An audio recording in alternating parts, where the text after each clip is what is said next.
I used to feel glad just to be born right here in Trinidad. The Caribbean Godfather, land of chutney pan and soda. Like something gone wrong, my whole country turn upside down. Cause we feeling the pain, we feeling the strain. When would there be peace and love here? It's too much of talk and little action.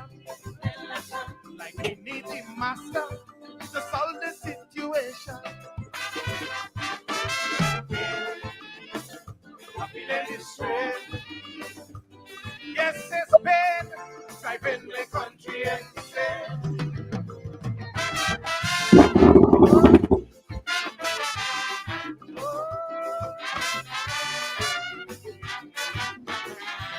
Whoa, whoa.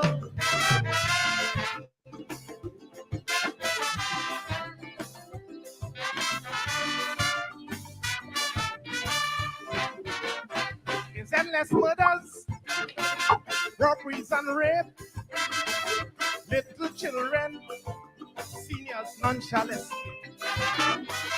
We promoting tourism, begging the tourists to come. Between you and me, those with eyes to see, let them see. Cause we feeling the pain, we feeling the strain. When would there be peace and love here? There's too much of talk and little action. Like we need the master to solve the situation.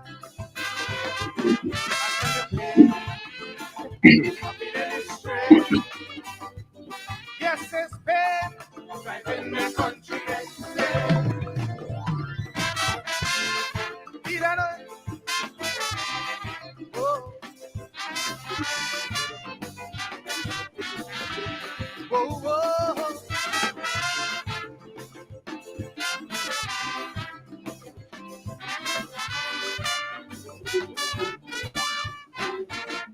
Unemployment high, and this ain't no joke. Youths leaving school, can't find no place to go. Then you retrench a worker, he's left on the street to suffer.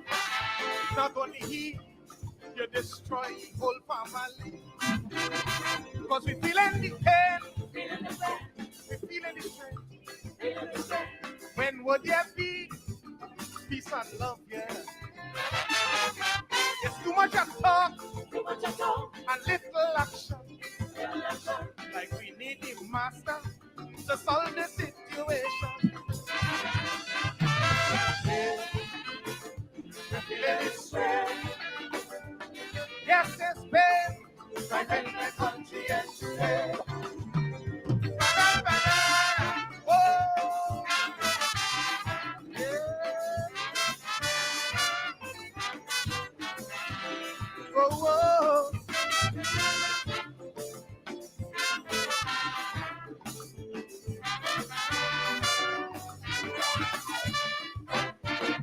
Too much corruption right here in this land. Illegal drugs destroying this nation. While vagrants and destitute, they are left on the street alive. It just goes to show we lack concern in Trinidad. Cause I'm feeling the pain, feeling the strain. When would there be peace and love? There's too much of talk and little action. Like we need the master to solve the situation. Sing the song. We're feeling the strain. Yes, there's pain, driving the country insane. Thank you, ladies and gentlemen.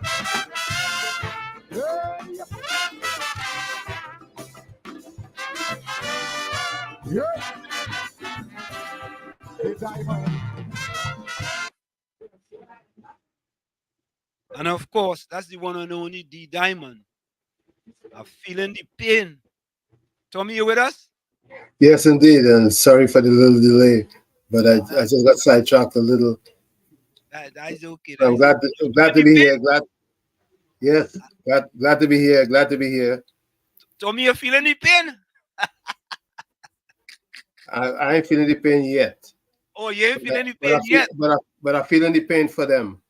You feeling the pain for them? Yeah, boy, you feeling the pain. We feeling the pain.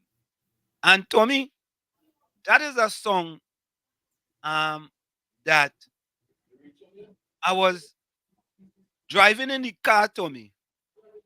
I went in the car and I was listening to that song playing on WZY 95.9 FM. I hear you. Right? You. And I said, but wait. I said, who's singing that song, boy? So I run into the studio and I write down this song and I see it's D Diamond. And I say, all right. You see that song? I had to play that song, boy, because there are many people in Trinidad and Tobago feeling the pain. There are those who are really feeling the pain, and there are those who are suppressing the pain. So it have feeling and suppressing. Yeah, it have who feeling and who suppressing the feelings, who fighting the feelings. Correct is right, man. Correct is right. Let me say welcome to Bizram. Bizram say Uncle Tommy did not pay his internet bill. No, I overpaid it. Yeah, you overpaid. Well, he's selling them some money, Bizram. I overpaid it, Bizram. Trust me. It's just that right before the show started, somebody came that I had to attend to. So it took me that much time to get organized. Yeah. Caribbean Soul, welcome. And Tommy, in addition to that song, D Diamond also had another song that I want to play. And this song is about Lavantil. Telling people about Lavantil. Have you ever heard that one? No, play it. Play the song. Let me play that song. Selector. Run it, selector. Run the song, selector. Run the song. Yeah? And it's called Eyes on the Hill by D Diamond. I remember that one. Oh, you remember that one? That's an older one. Yeah, that's an older one. Eyes unto the hills, from whence cometh my help? My help cometh from the Lord, which made heaven and earth.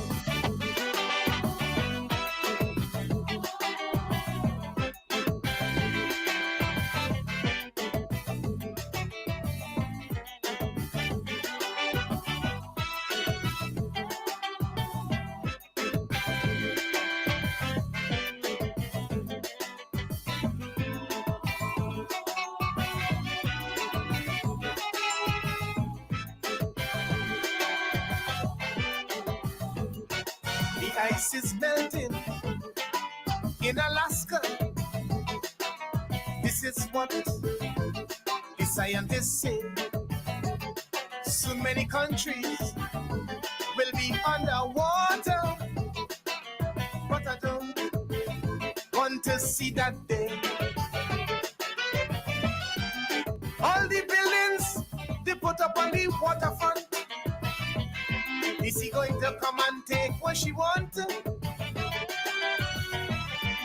Down in Westmoreland, them people know the mansion sinking, so they have their eyes on the hill. So while you planning to shoot and kill, they have their eyes on the hill. Why you think drugs and guns continue to flourish still? They have their eyes on the hill. Every time they lock you up is your grandparents' deed and will. They have their eyes on the hill. On the hill, that beautiful hill, Lavantil. They have their eyes on the hill. Check the schools in Lavantil. On the walls, not an icon. This was done deliberately to send the youths the wrong direction. When there is no one to look up to, and guns just get red value. So the youths get caught up in a get rich scheme, trying to fulfill an elusive dream. So while you're planning to shoot and kill, they have their eyes on the hill. When they plan to relocate, you did fit the bill. They have their eyes on the hill. No longer desperados, but give me the thrill. They have their eyes on the hill. On the hill, that beautiful hill, laugh until they have their eyes on the hill.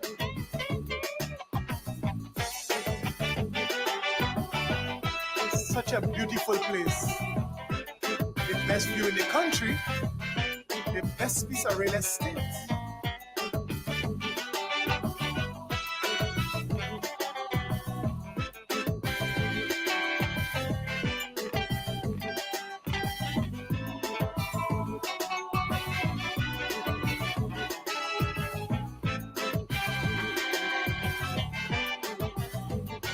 Also Angostura and Fernandez, Toyota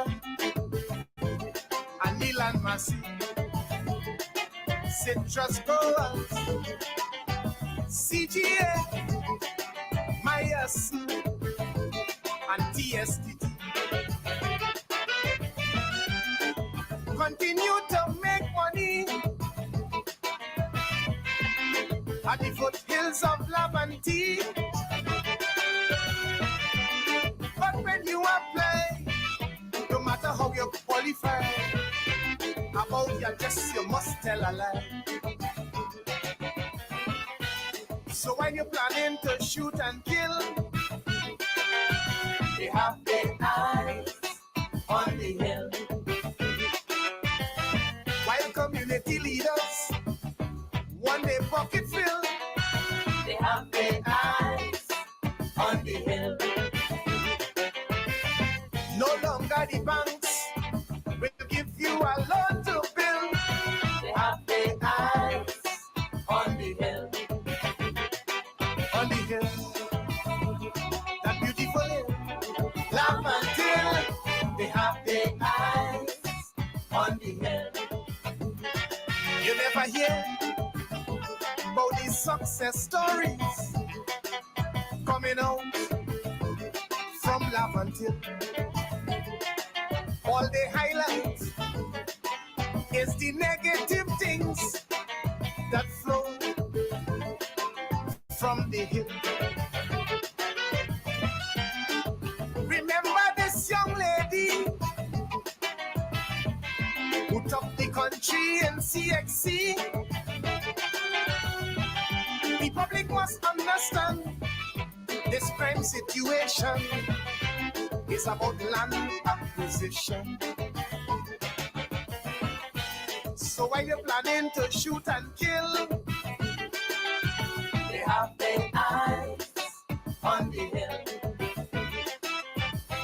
Right now they don't have no land that they could backfill, so they have their eyes on the hill. On your four-parent foundation, you refuse to build. They have their eyes on the hill.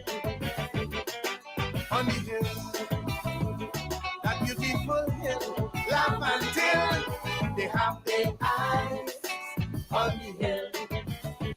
And of course, Tommy, they have their eyes on the hill. That beautiful hill, Laventille.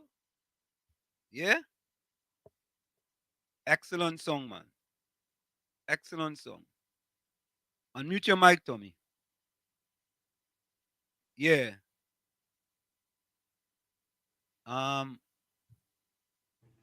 Yes, indeed. Yes. They have their eyes on the hill. As I've been talking in space there for a moment. Well, don't feel bad. I just do the same thing too. Yes, well, That is a beautiful hill. I tell you, it's one of the best view in the country. By far, Tommy, by far. And I hope we understand the significance of Laventille. You know, Tommy, I was in Trinidad in 2017. Let me finish read some of the Caribbean sources. Wall Street, the 10 days memory passed. The government has nothing again to say about the oil spill. Murders has become a norm in this land. Wall Street CPEP haven't gotten their pay for Friday gone, but I'm not hearing them speaking up. It was Kamla. All now they're making noise in Port of Spain. You know, I heard something about that. That CPEP ain't get pay. I wonder how long people could continue. Well, Tommy, I don't know, boy. Well, I don't even know what else to say. At this point, I don't know what else to say. But people like to suffer peacefully.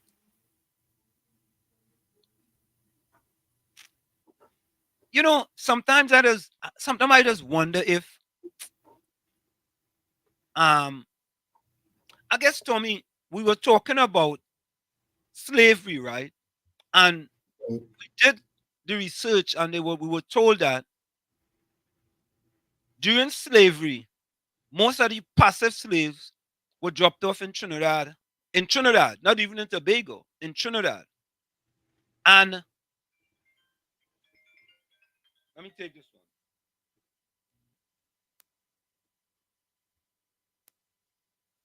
Yeah, Bisram, welcome.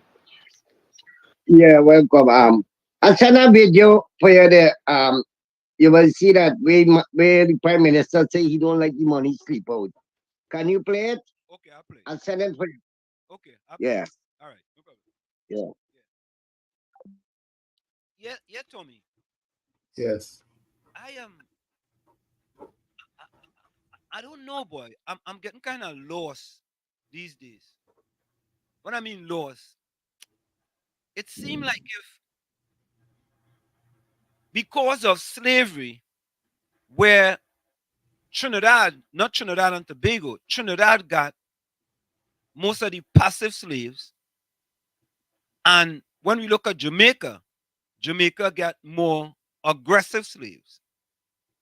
So it appears that for us, and based on our ancestors, we just take anything with a grain of salt, man.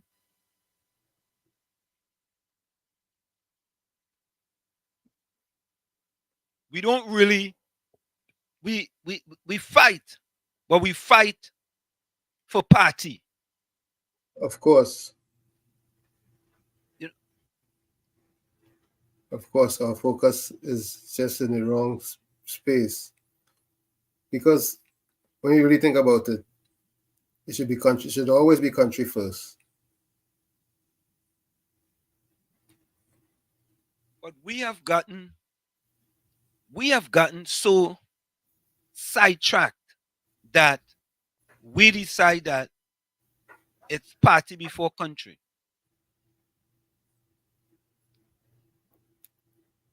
We, we, we would learn by force, you know. But what is it gonna take? What is it gonna take for us to learn, Tommy? Really and truly, what is it gonna take? You, America. I hear you saying we're gonna learn by force. What type of force? I mean, what has to happen in order for us to understand? Right? Let me give you an example. I was in Trinidad, and let me see if they could see this. No, they can't see this. Okay, here it is. Let me bring it here. Okay, here it is. You see that? Right? This is something I was in Trinidad in 2017. Right? It's called the Laventille Project from the Ministry of Education. 2017, Tommy. Right? Let me put it up again. Right? And Tommy, I went into the Ministry of Education, and at this time, they were going to do this project. So I said, what, boy? I said, that's an excellent project, boy. That's 7 years ago. Yeah, 7 years ago, 2017, right? And I said, yes, finally, they are seriously going to do something about Laventille. Let me read. It was called the School Improvement Program. It was called SIP. The SIP program, School Improvement Program Laventille, right? Or they call it the SIPL, School Improvement Program Laventille. And here what it says. Very good initiative, eh? Excellent idea, excellent idea. And I don't know if many people in Trinidad know about this so-called Laventille project. Maybe some people in the chat can recall that, yes, that was a program they were aware of. And I'll tell you something about that program. Eh? And I get this straight from inside the Ministry of Education. Eh? This is no here, say or them, say or they say. Right? It's called the Laventille Project. School Improvement Program, Laventille. The anticipated outcomes and main aim of the School Improvement Project, Laventille, are as follows. Improve performance of schools, including improvement in students' level of literacy and numeracy. Improve function and operation of the schools. Increase student engagement in the classroom, including a reduction in absenteeism and improvement in classroom management. Reducing violence and indiscipline, including suspension. Decreasing dropout rates. Developing sustainable partnership between home and school and the community. The summary below captures a holistic view of the major components which the School Improvement Project, Laventille, will be focused on for the period 2016 to 2019. Hear that, Tommy? Yep. 2016 to 2019. Rollout of literacy plan. Rollout of numeracy plan. Visual and performing arts workshop. Clinical supervision workshop. Monitoring of 25 schools. Support for teachers and principals. Information communication technology and support for 25 schools. ICT. ICT, correct. Caribbean vocational qualification support to 5 secondary schools. Life skill support for 25 schools. Infrastructure. School repairs to begin. Improving aesthetics of plant. Reducing incidence of school closure. Furniture for each student. Maintenance plan with school community.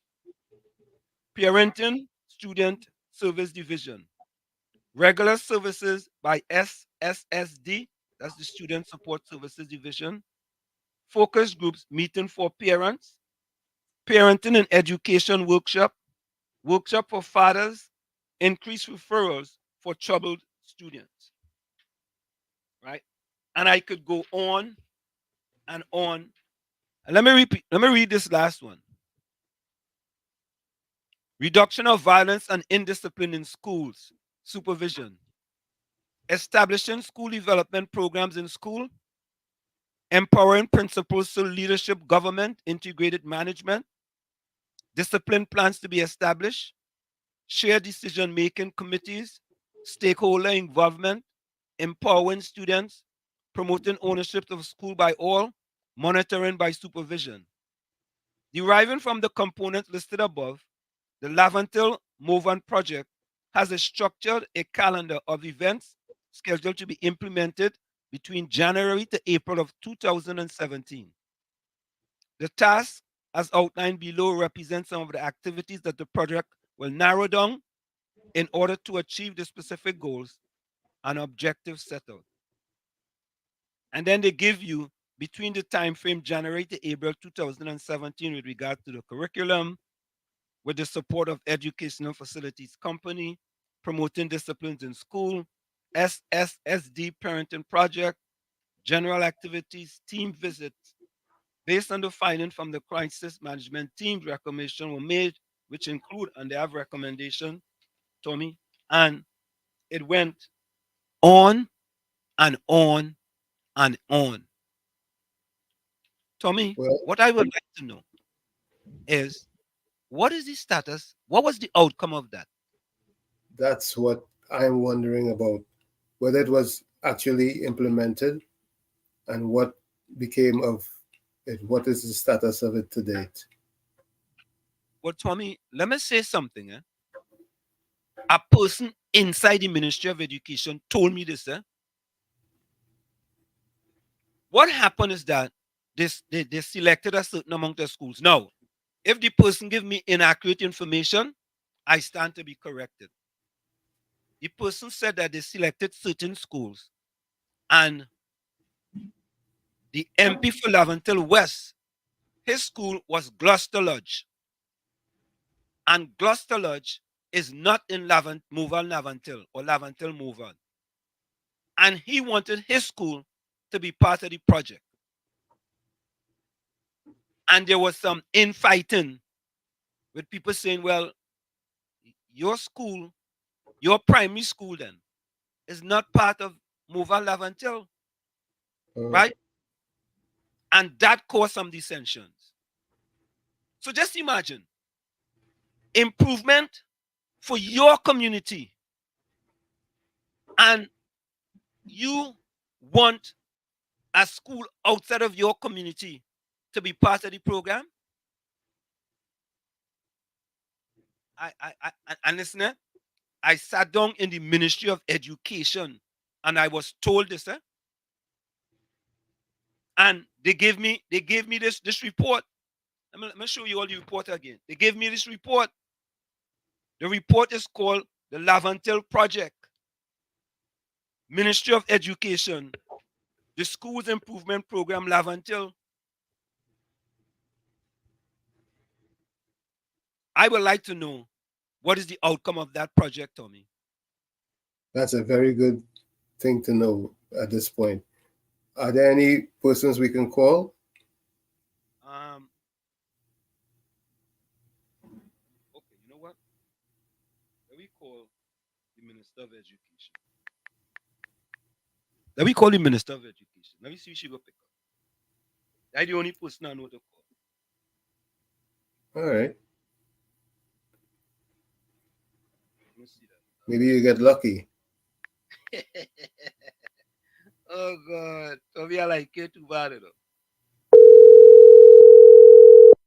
I like it too bad. The answers. Nah, boy, she hung up on one ring. Only one ring, Tommy. I mean that she has been prompted. One ring, boy. Tommy, let me see. Let me see if I can call that person offline and see if they go come and talk about that project. All right? Give me a minute. Just take it here for a minute. I want to call them offline. All right? Yeah, well. Take it for a minute. Go ahead. Yes, go ahead. Well, as everybody knows, it's Lent, and Lent is a special time. The time when we do a lot of reflection and introspection, especially those of us who got on ridiculous for Carnival. So this is the time that we look inside and think about the good things and the goodness, especially those in the Christian faith. Because you know at the end of Lent is Easter, and Easter time is the time when we celebrate a very special time in the Christian calendar. So I just hope everybody's Christians, that is comfortable and doing what they have to do and looking towards the Father, because these are trying times, so to speak. And in trying times, you have to apply yourself. You have to or full throttle on your focus.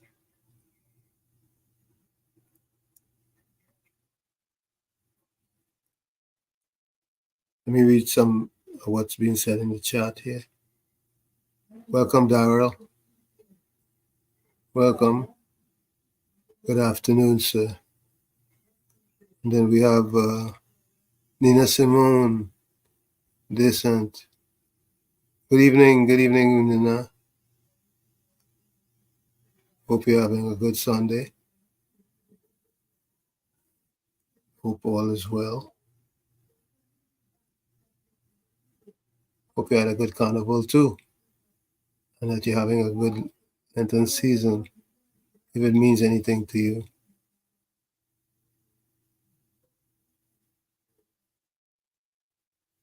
But that Laventille project seems to be a good idea, a real good idea, because something has to be done to save Laventille. And I appreciate the fact that Wall Street has been focused on Laventille for quite a long time now. And he's been doing all that he can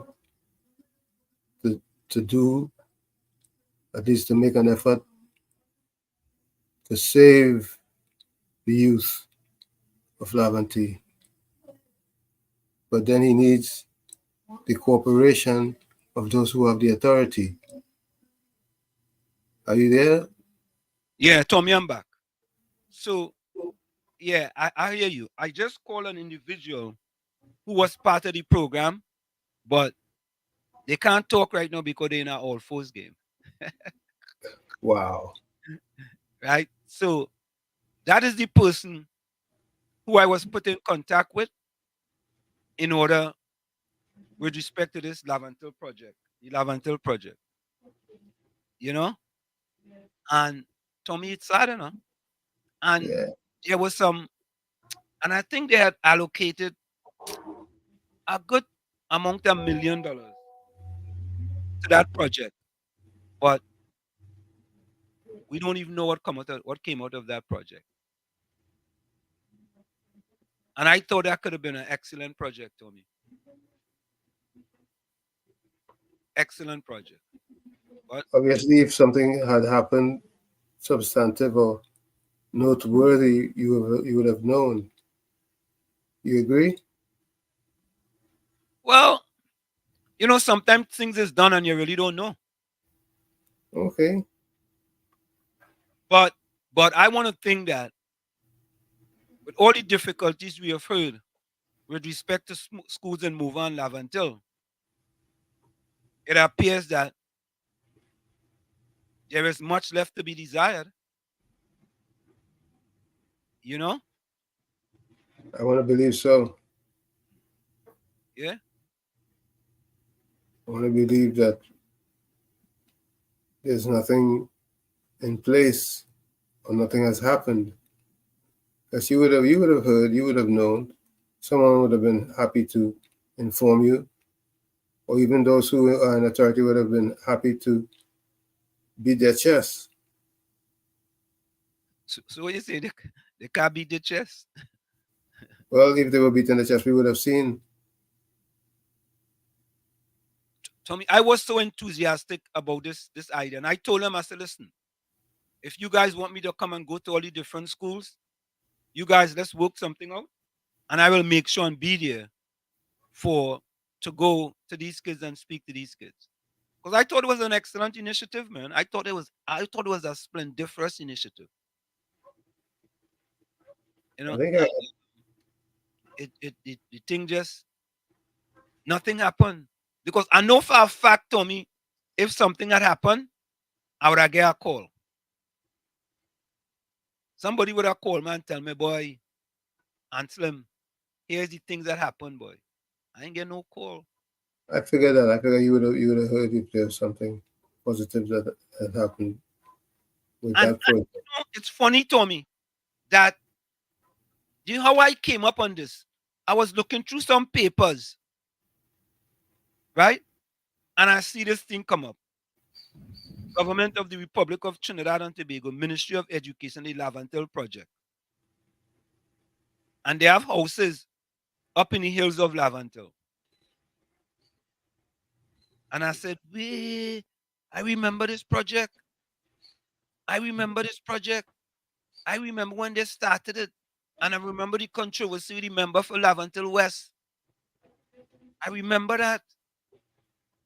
So the houses that they showed up in the hills were existing houses or model houses as to what they wanted to. Them is houses up in the hills of Laventille. Whenever they're gonna use Laventille, they just use this picture. I don't know if people could see the picture, but you see? Yes. That's the picture they use. You see? Mm-hmm. Yeah. So there are some good ideas, Tommy. But you know what the problem is, right? Implementation. Tommy, I tell you, your wattage increasing show after show after show after show. Can we turn it down? No. I will turn it on. Don't turn it on at all. Nah, don't turn it on. All right, if you insist. But I'm happy. I'm happy that you said that, Tommy. Implementation. That is the biggest problem we have. One of the biggest problems we have in Trinidad is implementation. Here you have a project that, in my estimation, and I think yours too as well, Tommy, was an excellent project for Laventille, Mova Laventille. Exactly. Especially schools and education. You know something, Tommy? Let me play this before we go for. Welcome, Anderson. Welcome. Yeah, Anderson say good day from Akira. Anderson, is that you? Akira, which one? Good afternoon, Akira. Yeah, let me say good afternoon to Akira. A Caribbean social watch. You know why they use the same picture? Because it never changed a bit for them to get a new picture to take. Okay. All right. So, folks, coming up next, we have the political leader of the NTA, Gary Griffith. Yes, indeed. At 2 p.m. TNT time. And we're going to discuss, there was a press release, I think today by the NTA, with respect to, I guess Gary Griffith appeared on a program recently and they was talking about the coalition, but I'm going to wait for him to discuss that. There was a press release, Tommy, today, I think, by the NTA political leader Gary Griffith. Yeah, I was reading somewhere where he's putting the word out for to fill all 41 constituencies that he's going to be fielding in 2005. Right. 25, rather. Go ahead. Yeah, 25. I said in 25 he wants to do all 41 constituencies with the NTA. Correct is right. So you're gonna pick up the mantle for Laventille. You're gonna go for Laventille. You're gonna join the NTA. Nah, I can't go for Laventille because I have dual citizenship. Well, you'll have to give up one. I gotta give up one. I can't serve two masters. No.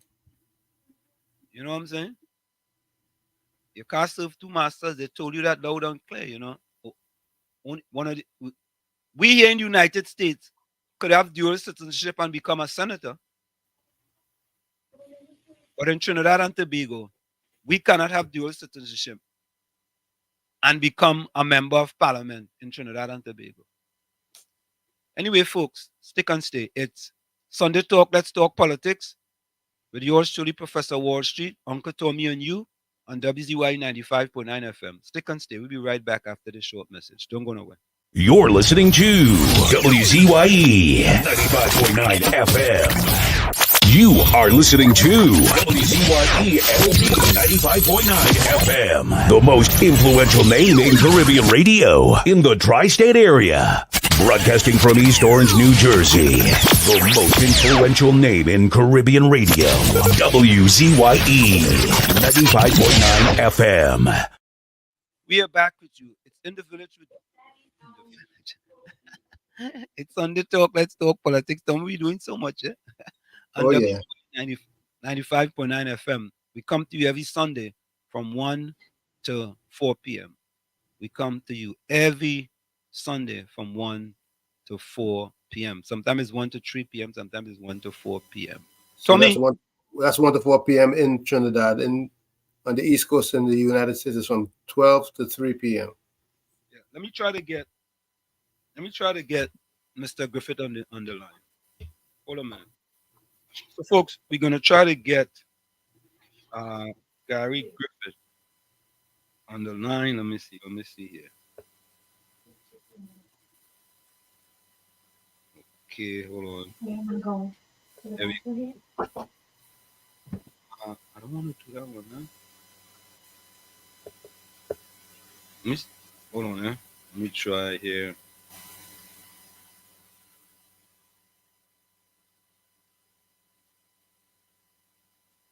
So, folks, we are trying to get the political leader of the NTA.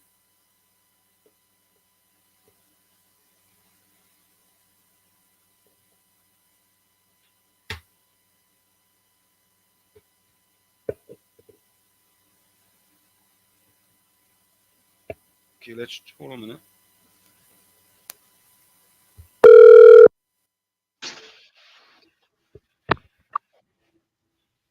Perfect today. Hello, Mr. Griffith. Welcome to WZY 95.9 FM. How are you doing, sir? Oh, fine, thank you. Good afternoon. You are Good here afternoon, with Mr. Griffith. you are here Good with afternoon. myself and also Uncle Tommy. You heard me, right? Yeah, sorry, I didn't hear you there. What's that? I said You heard. you are on with myself and my other partner, Uncle Tommy. Hi, Good good afternoon. afternoon, gentlemen. Good afternoon to your viewers, your listeners. Mr. Griffith, how are you doing, sir? Oh, I'm fine, thank you. Well, that's wonderful. Excuse, I just have a slight throat infection. So if you hear a very deep voice, please excuse me. I'll try my best. You are wrong too much? The Sahara Dust Carnival, you mix it all, is a big cocktail of chest infection you'll get from it. I think a lot of persons back in Trinidad and Tobago are still recovering from the after effects of that Sahara Dust by Carnival and so forth. But it was all worth it. So, Mr. Griffith, we wanted to talk about, I want you to delve into, because you did an interview on The Observer, and then I guess people were kind of, I'm not going to say people were spinning it, so to speak, and the NTA issued a press release. So let's hear from you, directly from you, what is the situation with respect to what we can say coalition as far as the NTA is concerned? Well, yeah, definitely. I mean, if you look at the name NTA, it is about an alliance. So nothing has changed. The reason why we sent that release was because, many times in Trinidad and Tobago, people try to put one and one together and get 5 and 6, and they just come up with wild perceptions with absolutely no justification. Nothing has changed as it pertains to the National Transformation Alliance. I am somebody that's a realist. Being in the military, if it is that I am going into an operation or mission, I have to be practical. I have to ascertain whether it is that you're going to be successful or not, and what you intend to do to be successful. The reason why you form a political party is to be in government. Being very practical, I have heard it for so many decades of this perception of a third party winning alone. It is impossible. So to the 100, whether it is we have 50,000, 150,000 supporters of the NTA, because of our situation in our constitution, we will always be the pendulum that can decide government or become part of government, but we will never have the numbers to be in government alone. Having said that, it is a fact, however, that if that third party is discarded or ignored, it allows another party to get more seats, and that being the PNM. That happened in 1981 when the ONR, there was this perception the ONR could go alone. They got 91,000 votes. PNM got more seats because of that. In 1991, the NAR, of which Kamala Persad-Bissessar was a part of, they decided to go alone as that third party. They got 127,000 votes. PNM got more seats because of that. In 2007, 16 years later, the Congress of the People was formed. They got 147,000 votes. It allowed the PNM to get 25 seats to 16. So it shows that anytime there's a third party that decides to go on their own, what it does is actually allow PNM to get more seats. When that third party forms a strategic alliance, accommodation, partnership, whatever you call it, with the main opposition party to the PNM, that being the ULF and now the UNC, the PNM is annihilated. That is what happened in 1986 and in 2010. So what we are saying is that nothing has changed. We intend to continue along that line. And we intend to get into government because we are fully aware that what the NT will bring, it is similar to what you'd have seen in the local government election, 190,000 votes to 130,000. That's a 60,000 vote difference. It means for every 5 persons who voted in the local government election, 3 voted for either the NT or the UNC, and 2 voted for the PNM. That is bad licks. And if you put that now into the equation of general election, with a 30% voter turnout in local government, a 60% voter turnout in general, when you multiply both parties, the numbers, you're going to get about 120,000 difference, which is almost identical to what happened in 2010. So it is there to be seen. I can't speak on behalf of other political parties. They need to decide whether they intend to be part of the alliance or the accommodation. But as I said, the whole is greater than the sum of the parts. You form a strategic alliance, you get into government. You don't, and you decide to go alone, you will get in opposition. And again, there would always be persons on either side of the fence, even in the NTA, there would always be 1 or 2 persons, but that sometimes they will put their ego, they will put their own personal view of bitterness for everybody, every other political party, because you always feel like your party is the most perfect party in the world. No political party is perfect. And by doing that, there may be persons concerned by forming some such type of a strategic alliance. But as I said, the reason you form a political party is to win, is to get into government. We are not here as an activist group and trying to sing Kumbaya and be righteous. We will make mistakes. And I think finally that is the main thing of the alliance. Forming a strategic alliance among political parties allows checks and balances to take place that probably would not take place if you have one political party running government. Now, Mr. Griffith, does that mean to say that there is no breakup, so to speak, between the NT and the UNC? Well, definitely not on my side. I don't know why people are coming up with that perception. I mean, obviously, there would have been much more communication, dialogue, joint meetings because we were in an election campaign during the local government election.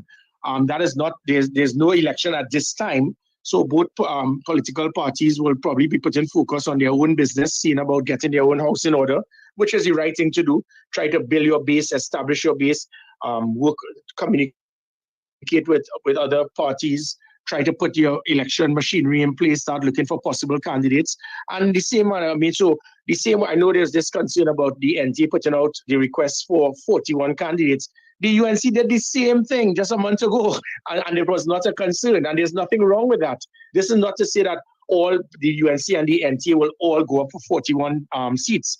If that is the case, then if I'm a gambling man, I will put a lot of money on the PNM to win 25-16 again, because that is exactly what will happen if it is that egos, arrogance, personalities are not put aside, and you go with both parties going up with 41 seats. Granted that the UNC, they have many more supporters than the NT, but the fact of the matter is that if the NT goes up in the same seat that the UNC goes up in, that will go up in, it will ensure that the PNM will win. In fact, when you look at 2007, if, for example, let us put the NT and try to undermine the NT as much as you can. So even though the COP had 147,000 votes, cut that in half. In fact, cut that in 4. And even if you give the NT 41,000 votes, you divide that by 41, that is 1,000 votes per constituency. you take 1,000 votes of a third party going into Samoa, Barataria, Shogunas West, and Moruga, the PNM will win those seats, which is similar to what happened in 2007, 25-16. So I have no intention to go into this to allow PNM to get more seats. The intention of this is for us to be in government or part of government to transform Trinidad and Tobago. But again, before we do that, we need to make sure we have a layout of possible candidates in all 41. And then the time would come, hopefully, good sense would prevail that the political leadership, the hierarchy of the political parties will come together and decide which candidate and which political party will go up for which specific seat among the 41. Now, Mr. Griffith, there was a statement made by Mr. Jack Warner with respect to that he sees that, I'm paraphrasing here, that the current people under Mrs. Kamala Persad-Bissessar, he is saying that some of them need to change in order for the UNC to win the next election. What is your take on that? Well, at this time, I will say it's not my business. I will be really out of place to try to point fingers and target the shortcomings of our political ally, which is what I still see the UNC as. Obviously, we've heard a lot of talk about that. And maybe because of the option of a third party, it would allow many of those people who may slightly be disenchanted with the UNC to feel that there is room in the NTA, and then still now allow the both parties to work together, combine their votes to ensure that we win those marginal seats. So I think it will be, do not want to get into the nitty-gritty to try to target, pinpoint shortcomings or personalities of our political ally. No political party is perfect. You'll definitely get persons that will raise eyebrows throughout the board. There's no such thing as a perfect political party. What we need to do is to ascertain and analyze what are the shortcomings of the party, of individuals. There will be specific parties, like, for example, the NTA. We may have better quality persons to deal with matters such as national security, sport, youth affairs, culture. The UNC may very well have persons to deal more as it pertains to party mobilization, other ministries such as public utilities, works, transports, and so forth. And that is where we speak about the whole being greater than the sum of the parts, bringing everybody together. So, as I said, the UNC may not be a perfect party. I don't expect them to be, likewise with the NTA. But I think it'll be inappropriate for me to come point blank and to pinpoint individuals and speak about their shortcomings. One of the things I do have a concern about, and that will go on both sides of the fence, NT as well, are individuals who do not see the bigger picture. They would prefer to be big fish in small pond. They have this perception that if the NTA joins, it will put them down the pecking order, or it will affect them in trying to run the government on their own. And NTA persons, vice versa, they feel that sometimes, and I saw it with the COP, where individuals in the Congress of the People felt that they were better than UNC members. And that type of nonsense must stop. We must not have individuals with that type of pettiness, ego, arrogance, feel that they have some degree of supremacy to try to influence the direction of both political parties. If that happens, the PNM is going to win. Mr. Griffith, also, when it comes to the leadership of the UNC, there are those who believe at this time that Mrs. Bissessar is unelectable. I don't disagree, but I want you to tell me what's your thoughts on that. Well, the thing about it is that I think almost everybody says the same about Keith Rowley, inclusive of persons in the PNM, and that is what will happen. I mean, I am here in Carolina. I was just watching in South Carolina. They had the primaries for the Republicans, and Donald Trump got 60% to 40% to Haley, and that was her home state. And then people will try to criticize Donald Trump and say, well, look at that. So many hundreds of thousands of Republicans voted against Trump. Yeah, that happens. That is what democracy is about. So there will be people within the UNC that are not pleased with the political leader. I don't think there's any political leader in any political party in the world that has 100% support. That is not my business. I'm not going to get into the details and the nitty-gritty of who the UNC should have as their political leader. As at this time, she is the political leader. That is who I would communicate with. I have been communicating with her.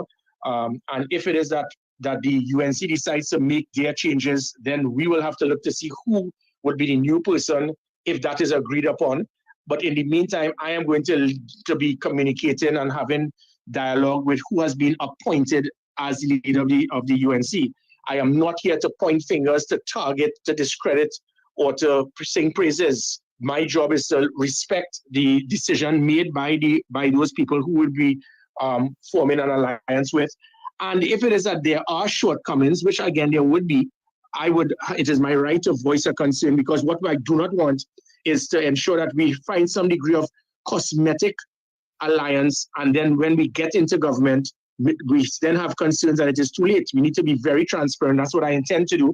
I think that was one of the problems we had with the People's Partnership. There was a shortage of transparency where everything was very cosmetic.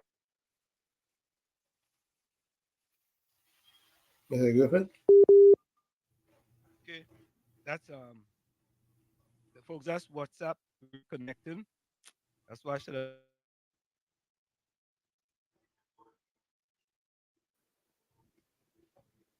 Yeah. So, folks, it's a WhatsApp call. Votes for us, and we. It's in and out. You know what, Tommy? I think I'm gonna make this call a straight call. Yes, this is a WhatsApp call, and WhatsApp is reconnecting. Let me see this. So, folks, we have with us on the line the NTA and the political.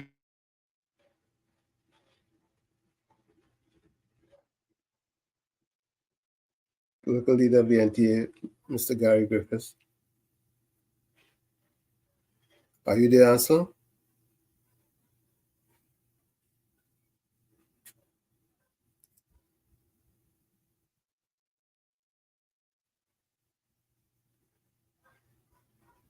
Are we here?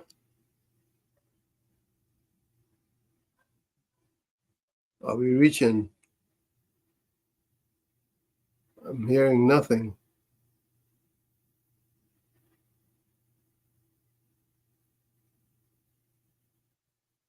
Are we there? Yeah, Tommy. What I'm gonna do, Tommy, I'm gonna call back Mr. Griffith, but I'm gonna make it a direct call, because that was a WhatsApp call, and the WhatsApp call it kind of kills it. So let me try something.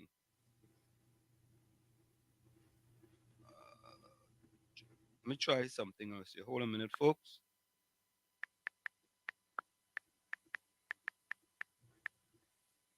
Let me try. Here we go. All right, here it is. All right, so we're making this a straight call rather than a WhatsApp call. Hello. Okay, you back with us? Yes, I am. All yes. right. So we make this a straight call rather than a WhatsApp call. Okay. Sure. You want to continue from where you left off, Mr. Griffith? Yeah. So I was just, in summary, I was just stating that it is important that there is a degree of transparency. Many people were not even aware of how that arrangement was made in 2010 pertaining to the seat allocation. People were not even aware of how the structure was. There was this thing called a Faizabad accord and all of that. What I'm speaking about is making sure there's a degree of transparency. We are not here to try to fool the supporters on both sides. We want to make sure that there is a degree of honesty. We are straightforward. We are letting the country be aware of certain things. And like, for example, I will give you, there are certain things that I will say that's not negotiable. I have spoken about it as the Minister of National Security, as the Commissioner of Police.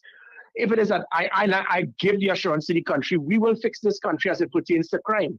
It happened under my watch as Minister of National Security and Commissioner of Police. It was the highest reduction in serious crime in 31 years as Security Minister. It was the highest reduction in violent crime as Commissioner in 17 years. The country felt safe, and I could do much more, and it would happen.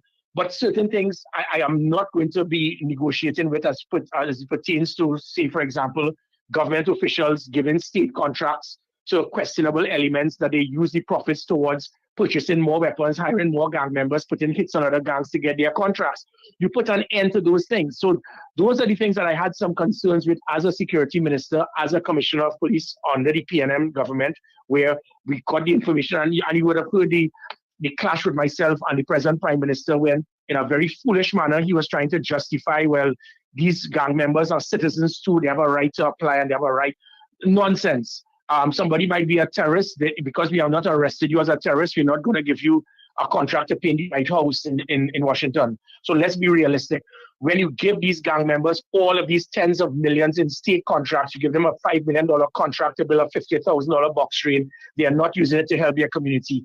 Those are the type of things that I am speaking about as it pertains to transparency.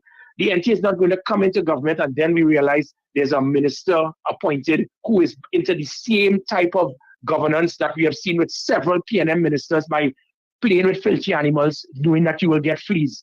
I'm not going to sleep with the devil. And if it is that, so those are the type of things that I intend to make sure there's transparency in, that when we get into government, I am not negotiating with any government official, whether you're NTA, UNC, ABC, or XYZ, that I am going to turn a blind eye to you giving state contracts to criminal elements. So things along those lines is what I speak about as it pertains to transparency. It should not be seen as clashes or confrontation, but meaning showing to the country we are going to get the best government this country has ever seen in the history of Trinidad and Tobago. So, Mr. Griffith, here's my question, right? Let's say that the NTA and the UNC is now running Trinidad and Tobago. And we speculate in here, right? And let's say you are the Minister of National Security, as an example. How are you going to control the Minister of Works if the Minister of Works decides the Minister of Works wants to deal with gangsters or gang leaders? How are you going to be able to control that? That is exactly the point. That's why I speak about transparency before we get into government. We put a policy and make it known through the NTA and the UNC that we are not going to give state contracts to criminal elements. We make that known in advance, not this cosmetic thing that was done prior to 2010. You sign something, call it the Faizabad Accord or some declaration that was signed by Winston Dukran and the others. And people's like, what does that mean? What is the justification? Where are the principles? Where are the principles of good governance in that document that was signed? It was a cosmetic document. So that is what I speak about. Us having proper meetings, dialogue, meeting with the public, ensuring transparency, ensuring that we are going to tell the country we are accountable and we are going to confirm that we are not going to give state contracts to criminal elements. When you make that comment prior to, and you make that, so in other words, the contract should be on Kamala and EB, and no, the contract should be between those who want to get in office to those who are going to put us in office. That is what the contract I want. I want that contract between the citizens who want to put us in government and us promising you that when we get in government, we are going to hold to our word. Because you see, the thing about manifestos, that again, that is a cosmetic paper trail.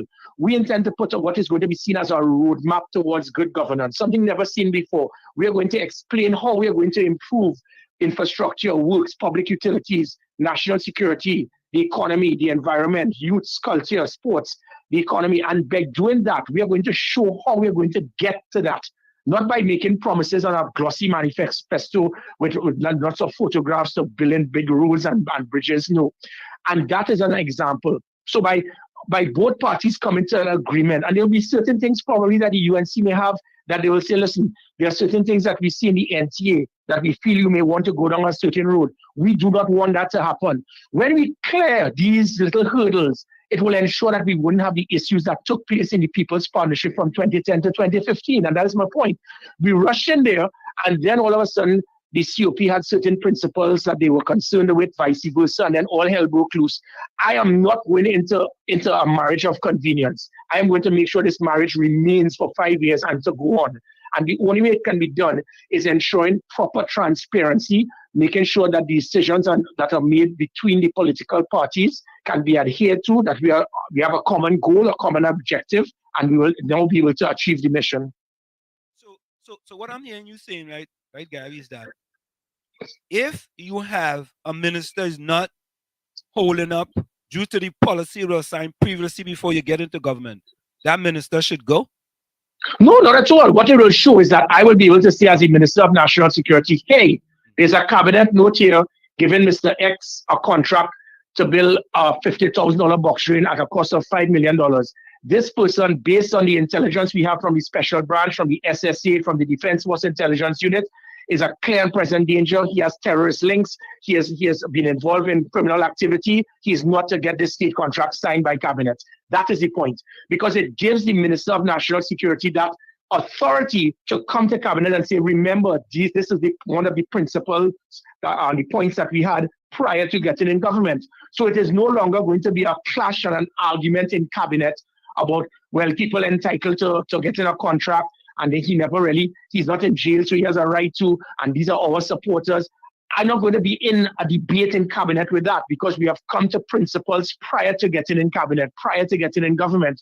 So there's not going to be that type of clash. If it changes, it means we would have broken that oath. We would have broken our contractual obligation with the public by giving them the promises of things that we will do and not do, and we have now shifted the goalpost. And then again, that government will pay the political price if they do so. So here's something someone said, right? Mr. Griffith, sometimes them fellas put their family members or friends. How do you address that? You know what I mean? Well, again, my point being is that I am not here to pinpoint and try to be righteous to say that we're not given.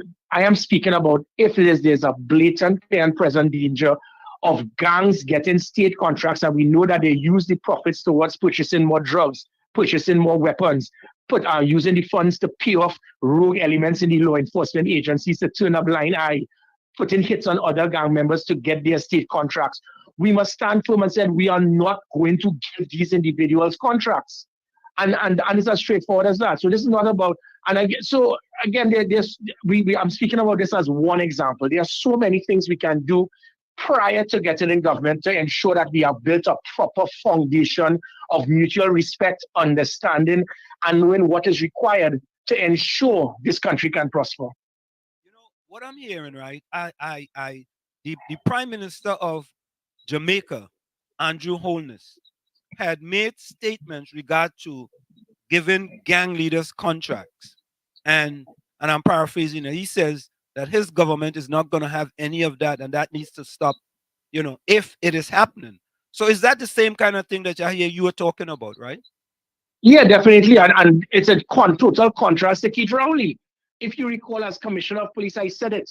He decided to say, well, the people are citizens, they're entitled to apply. And then I said, that is nonsense, because if you do that, you are giving these gangs the opportunity to get capital to purchase more sophisticated weapons better than our law enforcement agencies. He said, well, they didn't commit a crime. And then we kept going on a tit for tat with this man trying to act as a spokesman to justify the eligibility for criminal elements to get and apply for state contracts. That is the type of prime minister we have. I want to ensure that whoever is the Prime Minister of Trinidad and Tobago understands that if it is that you're coming here to get the votes of that third constituency, we do not want that Keith Rowley type of leadership. We probably want the type of leadership and the comments made by the Jamaican Prime Minister or by your previous Minister of National Security, that being myself, or Commissioner of Police. I am not going to negotiate with terrorists. I am not going to negotiate with criminal elements. I am not going to turn a blind eye to give them state contracts in the hope that they will not commit crime. I want to go to our next question from a person in the chat here. It says, Mr. Gary, we the normal citizens often hear ministers will make jail. It comes from both sides, and whichever party gets into power, we never see it anymore. What's your thoughts on that? Well, the fact of the matter is that as the Commissioner of Police, there was a minister that was actually arrested. Likewise, there was pressure that I would have received from the government to target and put a lot of investigations on political opponents in the hope that they would be arrested.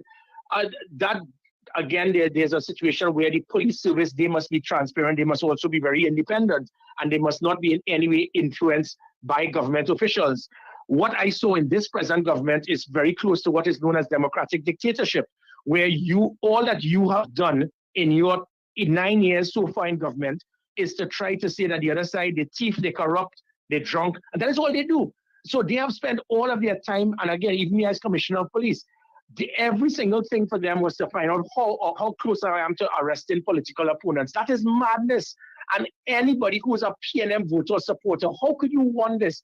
Your excitement to try to arrest political opponents must never be able to reach the point that you are going over the threshold, to the point that you give the commissioner of police $40 million, put it in the police account, and say you must use these funds to hire the best attorneys in the world, make them SRPs in the hope that they can arrest political opponents so that we can win our next election. That is madness. So as the Minister of National Security, if I am, or Prime Minister as the Chair of the National Security Council, if I would be one day, I have no intention to influence, pressure, or harass police officers in the hope that they can be influenced politically to arrest political opponents. Our job is to find systems such as what I did when I drafted the civil asset forfeiture, in that one of the ways to deal with white-collar crime is to be able to, if it is that this individual has 10 houses, he has tens of millions of dollars in an account, but we realize he's not working. We realize now that he's siphoning funds, he's involved in white-collar crime. You can't account for how you got the funds, we can seize it. Those are the things that we can do.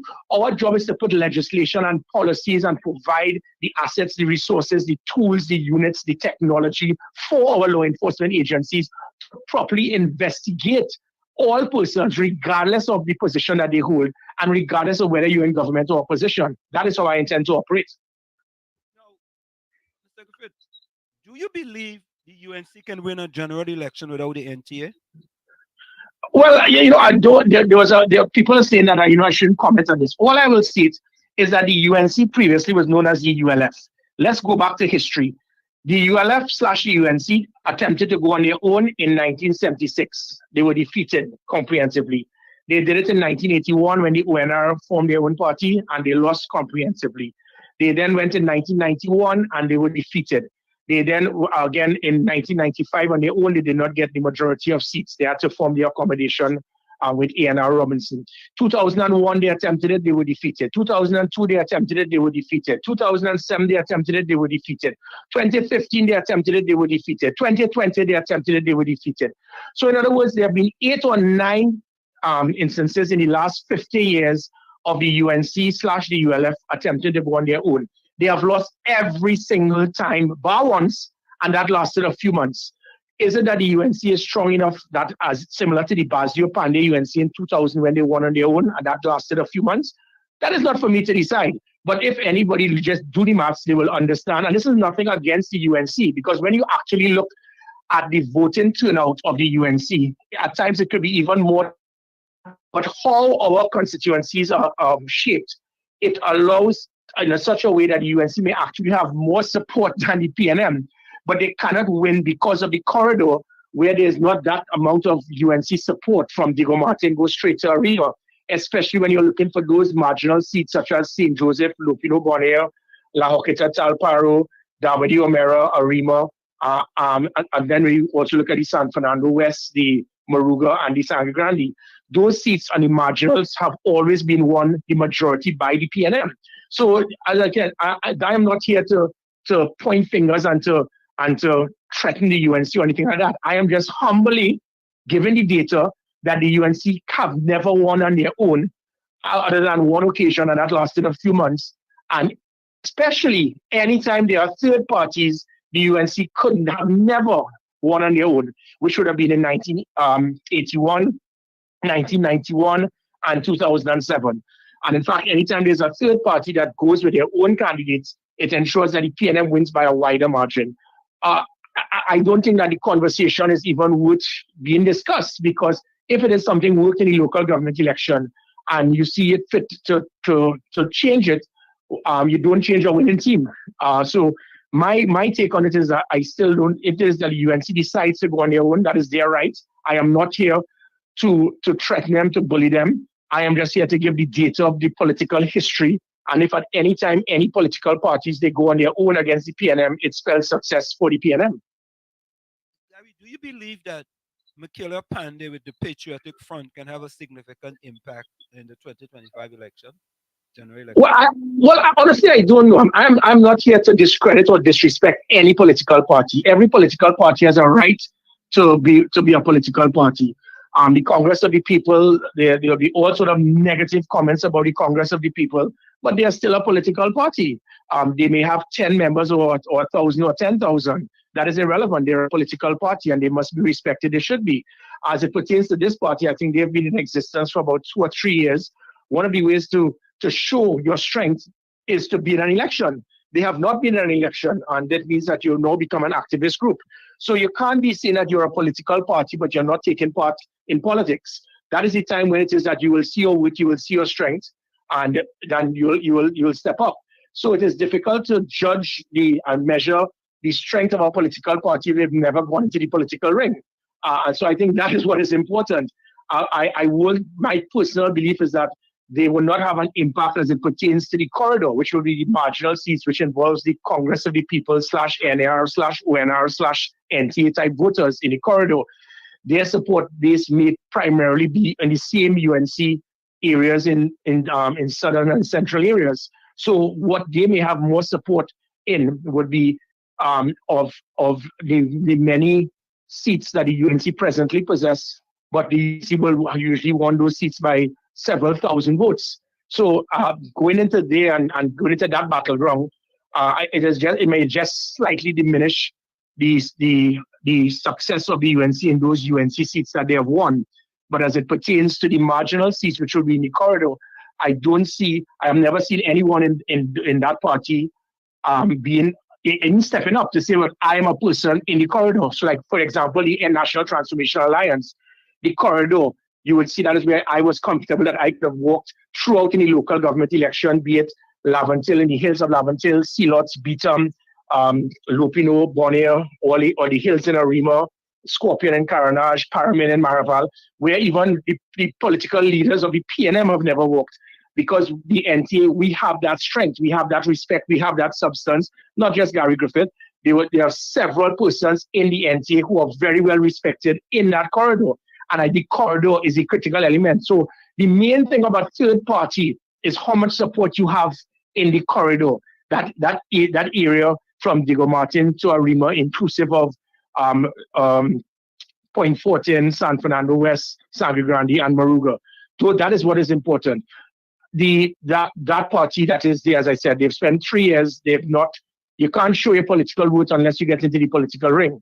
And even so, you do not know I do not know one person who is a member of that party other than the person who heads that party. So if you want to really test the voters, you need to get in the political ring to see your political strength. Now, here's a question, right? And I'm changing this question a little bit. There are some people who are saying that Michaela Pandey doesn't want to join up with the UNC. What about if she reached out to you, Gary, as the political leader of the NDA to join up with the NTA? Well, the thing about, remember again, I'm going back to the National Transformation Alliance. That is our surname. That is the name here. That is the last name in the name of the party. We are available, willing to meet with all political parties if it is that we have the same principles towards proper governance and the proper principles of good management, good leadership, measurement of performance and accountability. So we are not here to cut and paste or to pinpoint and target us having some dialogue with A and not B. People know our address, they know where we are. The same way that the UNC was very professional, mature to communicate with us because they understood the importance of working with us in the local government election to ensure the PNM would have been defeated by over 60,000 votes, which sets the template for success in the general election. I have no issue to meet with other parties, and I'm not even going to call them smaller parties, but whether it is that it is HOPE, the Congress of the People, the MSJ, the unions, the NGOs, activist groups. The concept that I believe in is trying to ensure that everyone has some degree of representation in government as much as possible. You do that, you're going to win not just a government, but win the hearts of a nation. And that is what I intend to do. So we are not here to cut and paste, to blacklist anybody. But again, those individuals who may want to communicate with us, have dialogue with us, they must have the principles towards proper governance. That is what we intend to have. That is something that is non-negotiable. So whether it is the UNC, the ABC, the XYZ, we will open the door and we will communicate. And if we come to on ground of ensuring proper governance on the principles that we stand for, we believe in, well, then we will continue to have open dialogue. And again, as I always say, the whole is greater than the sum of the parts. The more persons come on board, the more we're able to get proper representation, the more checks and balances can take place. Because that's what happens right now with the PNM. When one man speaks, not a dog will bark. When it is you have several political leaders all working together, representing different bodies, they can now stand firm and say, Prime Minister, Minister, whoever, I think we are going in the wrong direction. That is the value of having some degree of accommodation, of alliance, and some type of coalition government. Mr. Griffith, I heard you before talking about the corridor and the importance of the corridor, and that brought something to mind, that Mr. Warner was very helpful and effective in bringing the corridor to that coalition in 2010. Do you think that at this particular time, Mr. Warner should be focused on when it comes to trying to show up that corridor for your new initiative? Well, let me tell you something. When there's this stigma that with Jack Warner, always sometimes he's blacklisted and demonized by certain persons, and that is their right. It's your right to hate if you want to, or to love if you want to. I worked with Mr. Warner for Lupino La Florida for the candidate there, of course, the NTA candidate. PNM won that seat by, I think, 1,300 votes in 2020. They were able to hold on to it by 180 votes. We took almost 1,000 votes in that area. And we did that throughout the other 31 seats practically, where PNM would have won by 1,000, they ended up winning by a couple hundred. That is how far we cut into the corridor and the inroads we made in the PNM. The reason I'm bringing that is that there was a certain man by the name of Jack Warner that worked with me in that area in Lupino. And I walked in Lupino with him for a whole day, for about several hours. And he met about 410 persons, and 410 persons shook that man and praised him. It was unbelievable what I saw. So whether it is you still want to hate Jack Warner, you're trying to say, oh, Gary, how dare you praise Jack Warner? Don't hate the player. Don't hate the player. Hate the game. The fact of the matter is, this man, when he walked into Lupino, all the hills, all you kept hearing is, since you left, and they buffed him. They said, since you left as our Minister of Works and Transport, we can't get lights, we can't get water. Look at the state of the roads. When you were here, everything was happening. That says a lot about the individual Jack Warner. This is the same Jack Warner when he had the ILP. I think he acquired 3,500 odd votes in Lupino, Borneo. The UNC got about 3,500, the PNM got 9,000. So you're speaking about 35 plus 35 from 9,000. That's a very marginal seat. And then showing what I just mentioned, with us cutting from 1,300 to 180 votes in that one area alone, in that constituency, it shows that we have now reached that point of being prepared to win that seat. If it is that we utilize the support base that Jack Warner had with the ILP. So again, it goes back to my point is, I am not here to pinpoint and to do polygraph testing to see everybody who is perfect and he who has not sinned. If persons are willing to come forward and to support us, and they really have the goodness of Trinidad and Tobago at heart, I am willing to communicate with them. So, Mr. Griffith, let's say, right, we speculating here. Let's say, for instance, the NTA decide that they're going to go it alone, right? And we know for a fact that the two seats in Tobago East and Tobago West, right, going to have an impact on the election. And let's just say, for example, the NTA was to happen to win 2 seats, right? Therefore, we have, if I'm speculating, if the PDP was to win 1 seat in Tobago and the TPP was to win 1 seat, so we have 4 seats as wild cards, right? Do you have a general idea, sense of what the NTA will do? No, not at all. I mean, again, you're speculating. I can't make a decision unless, because remember, the NTA would have an executive. This is not the PNM when one man makes a decision, everybody must say, oh God, but Prime Minister, he was the best commissioner of police. Okay, I don't like him. Okay, Prime Minister, we'll listen to him, we'll say nothing and bad talk him. This is not the PNM. That's how the PNM operates. The PNM operates where one man makes a decision and the whole country could go to hell, the whole country could drown in blood because he doesn't like Gary Griffith. The NTA is not like that. So it is difficult for me to give any comment like that unless, because that's what I have always done. Every decision that I make, you speak to the persons on the ground, you speak to your executive, you speak to the rank and file. So I can't make a statement that this is not Keith Rowley and this is not the PNM when one man makes a decision, everybody back. If Keith Rowley right now says, you know, I'm a mistake, I love Gary Griffith, everybody in the PNM will start to love Gary Griffith. That is what you call, that's not people, you know, that's sheeple.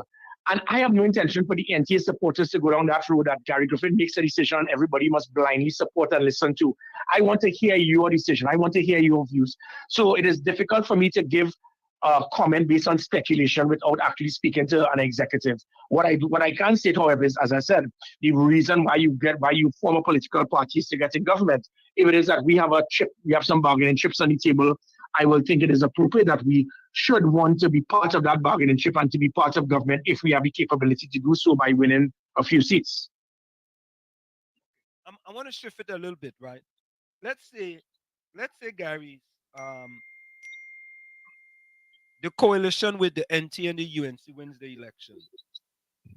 Are you guys going to continue with the way how, at the end of the day, the Prime Minister is fully responsible for the appointment of the COP? I'm saying fully responsible because they can reject, you know, anybody from the list until they decide that they get the candidate that they will like. Would you guys change that? Well, I think it's really inappropriate, the present system. Again, I'm just speaking of Gary Griffith here. Being a previous Minister of National Security, being a previous Commissioner of Police, it really is ridiculous. I mean, it goes right back to even 2018. When I topped that merit list, I got 82.5%. I got more percent than anybody else who applied for Commissioner of Police. This was done by qualified international experts by KPMG when the process in the Constitution was to bring in external experts. And then because the then Police Service Commission was appointed by previously the UNC, they decided to put me down to number 4 because they just didn't like my head. And that is mad. There's only in a banana republic you could do that. So I got more points than Stephen Williams and Harold Phillip and all of them. And they still put me forward because they find so. And they were appointed by the UNC. What is the same UNC that I've seen when I was appointed? But somehow they all put their hands in and Ramashe when Ulla Christopher name went up and said, yes, all hail Ulla Christopher. But that's another story. So it shows that and then after when I then become Commissioner of Police, and then when I top the merit list again, getting 94%, and a Prime Minister handpicks a president who handpicks a Police Service Commission, they will then come and say, well, no, we now change it and we're going to put Ulla Christopher ahead of you. That is the type of political madness that takes place. So we are not getting the best person to be appointed as Commissioner of Police anymore.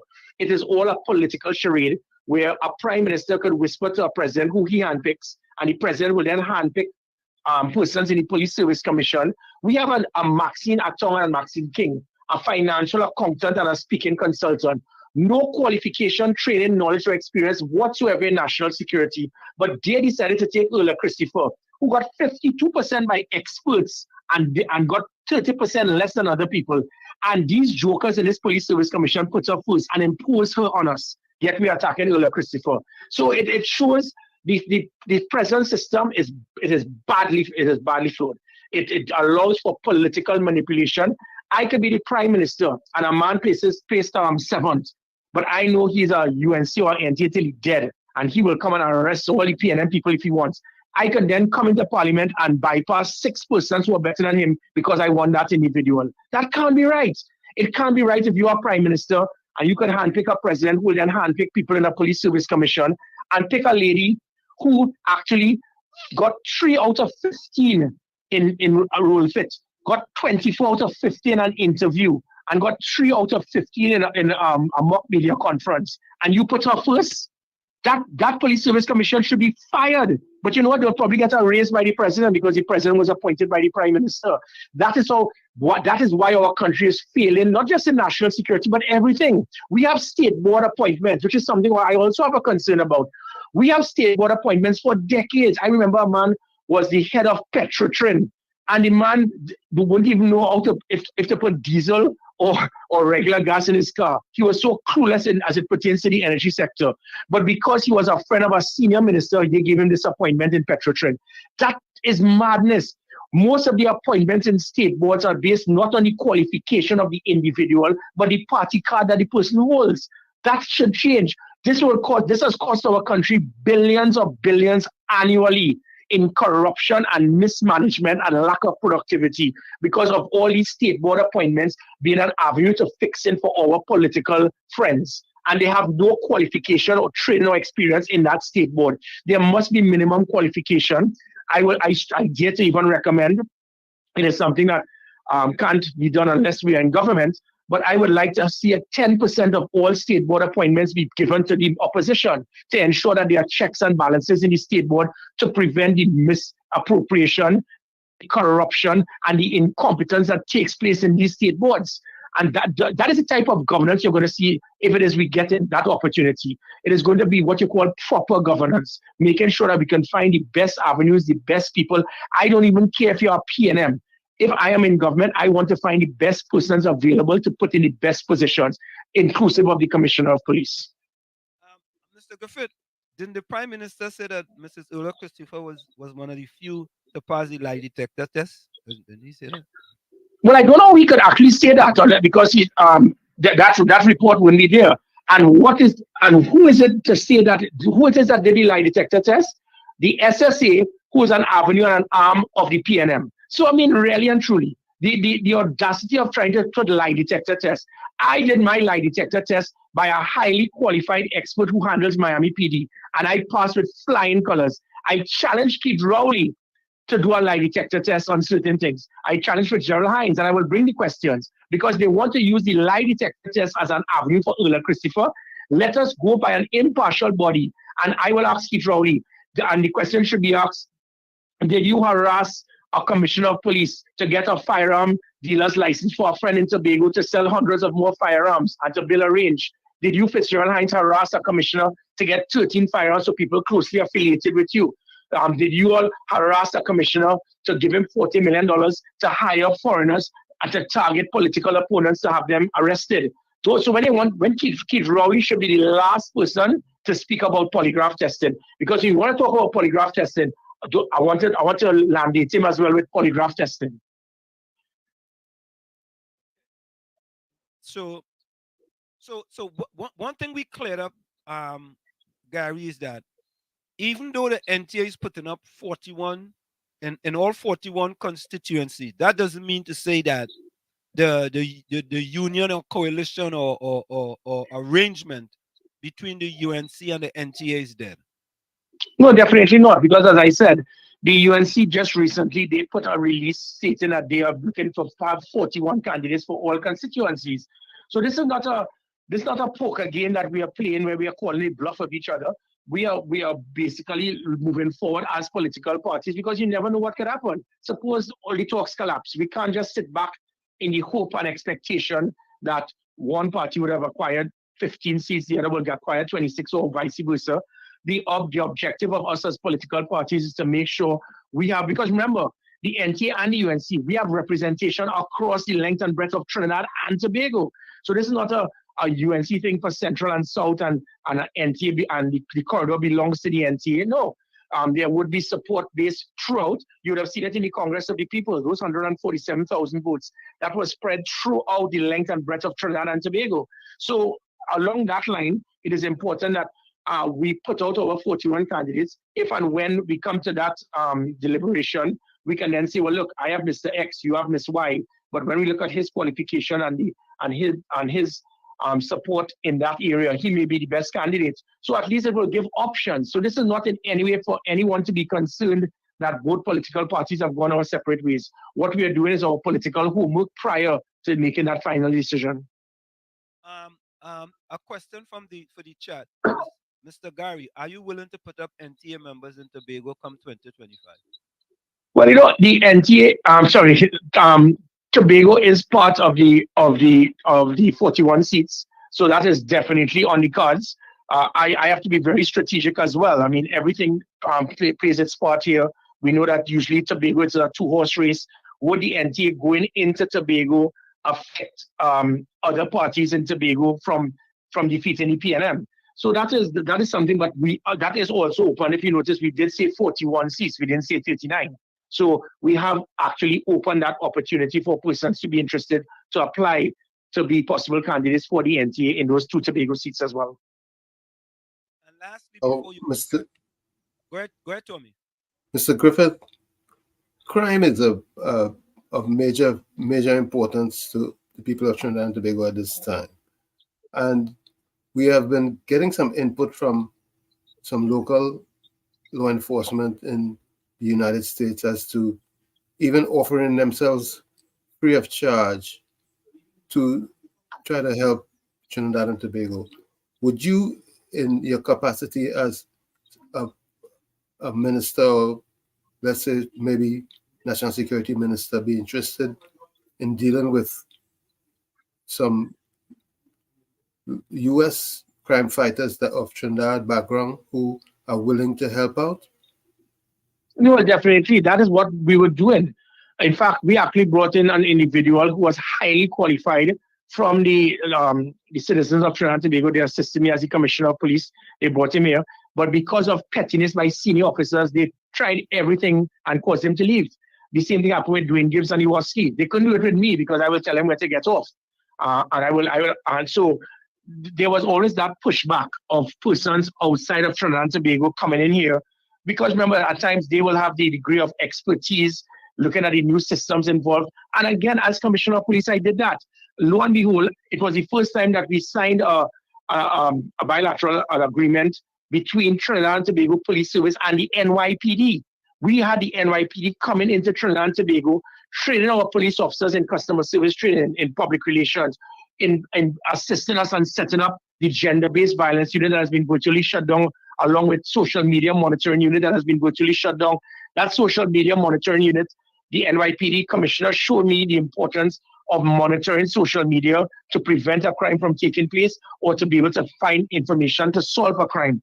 All of the technology that they provided us with, looking at what I saw in one police plaza in New York, that they used to assist in natural and man-made disasters after 9/11, dealing with major events such as seeing the ball drop.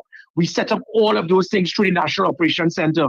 All of these things, the PNM have shut down. The National Operations Center, the Commissioner's Command Center, the Operational Command Center, body cameras, the Gender-Based Violence Unit, the Operational, the Rapid Response Unit, the Emergency Response Patrol, the Social Media Monitoring Unit, the Covert Operative, the Special Operation Response Team. Man, I could go on for the next half an hour of the amount of units, technologies, systems, policies that worked, that played an instrumental part for crime to go down as the number 4 concern in this country, behind health, education, and the economy, going back up to number 1 after I left.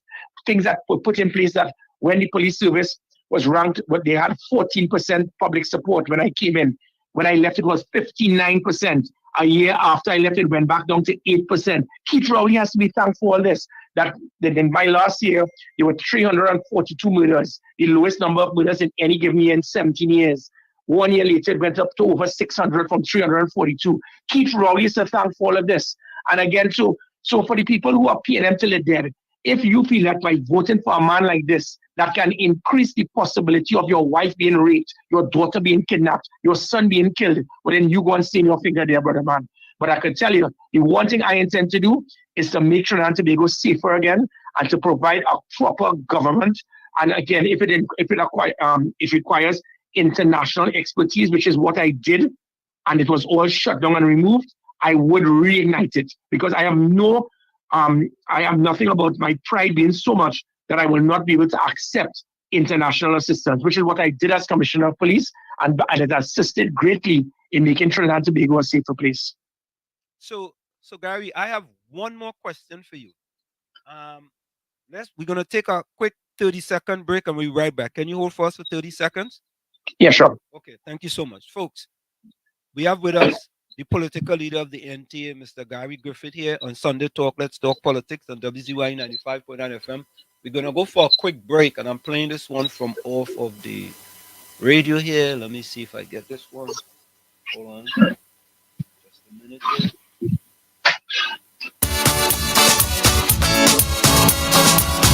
You are listening to WZYE 95.9 FM, the most influential name in Caribbean radio in New Jersey for talk, news, sports, and information on the Caribbean.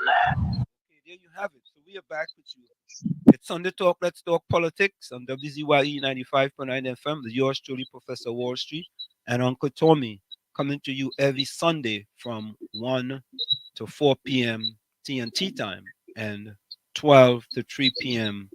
USA time.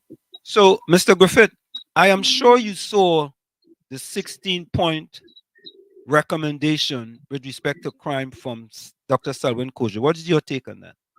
Well, listen, it's horses for courses. Every single citizen in Trinidad and Tobago has a crime plan. And this is where it is. So do you think that and this is not to knock the professor's point plan, but do you think that yourself will come up with a 15-point plan to deal with energy, or your co-host will come up with a 10-point plan to deal with sport? Anybody could do that. My concept of trying to deal with the anti-crime talks will be to bring qualified specialists with that have the capability, understanding, research, technology, training, experience, and qualification in national security. Because as I said, every single citizen in Trinidad and Tobago could come up with a 10, 15, 20-point crime plan.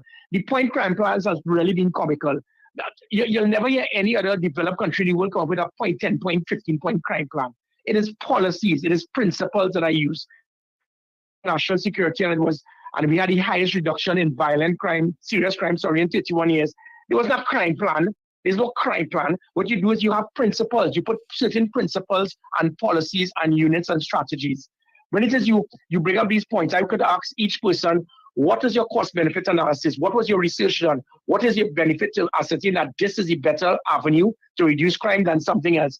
Because I could go to 10 different persons, and each one of the 10 of them will have 10 different 10-point crime plans. That is not how you reduce crime in a country, by having persons who, because you are affected by crime, it means that you are going to find the solutions to reduce crime. Of course, we would love to hear the concerns by persons, but my concept is horses for courses. You have to bring the people who are qualified and trained, because you're not going to have Professor Kujo come up with a 10-point energy plan or a 10-point health plan. Why it is you come with a 15-point crime plan? Because crime affects you. Well, so does energy, so does health, so does education. Doesn't mean that every citizen is going to come up with his 15-point crime plan. So my concept of it is we will always embrace and listen to the views of everyone, but I spend more time. So when it is at the NTA, we have our anti-crime talks. We are going to bring highly qualified experts who understand the systems and the scientific approach to national security. That is what I did as national security advisor, as the commissioner of police and the security minister, getting the best minds available in the field of national security, and you saw the transformation.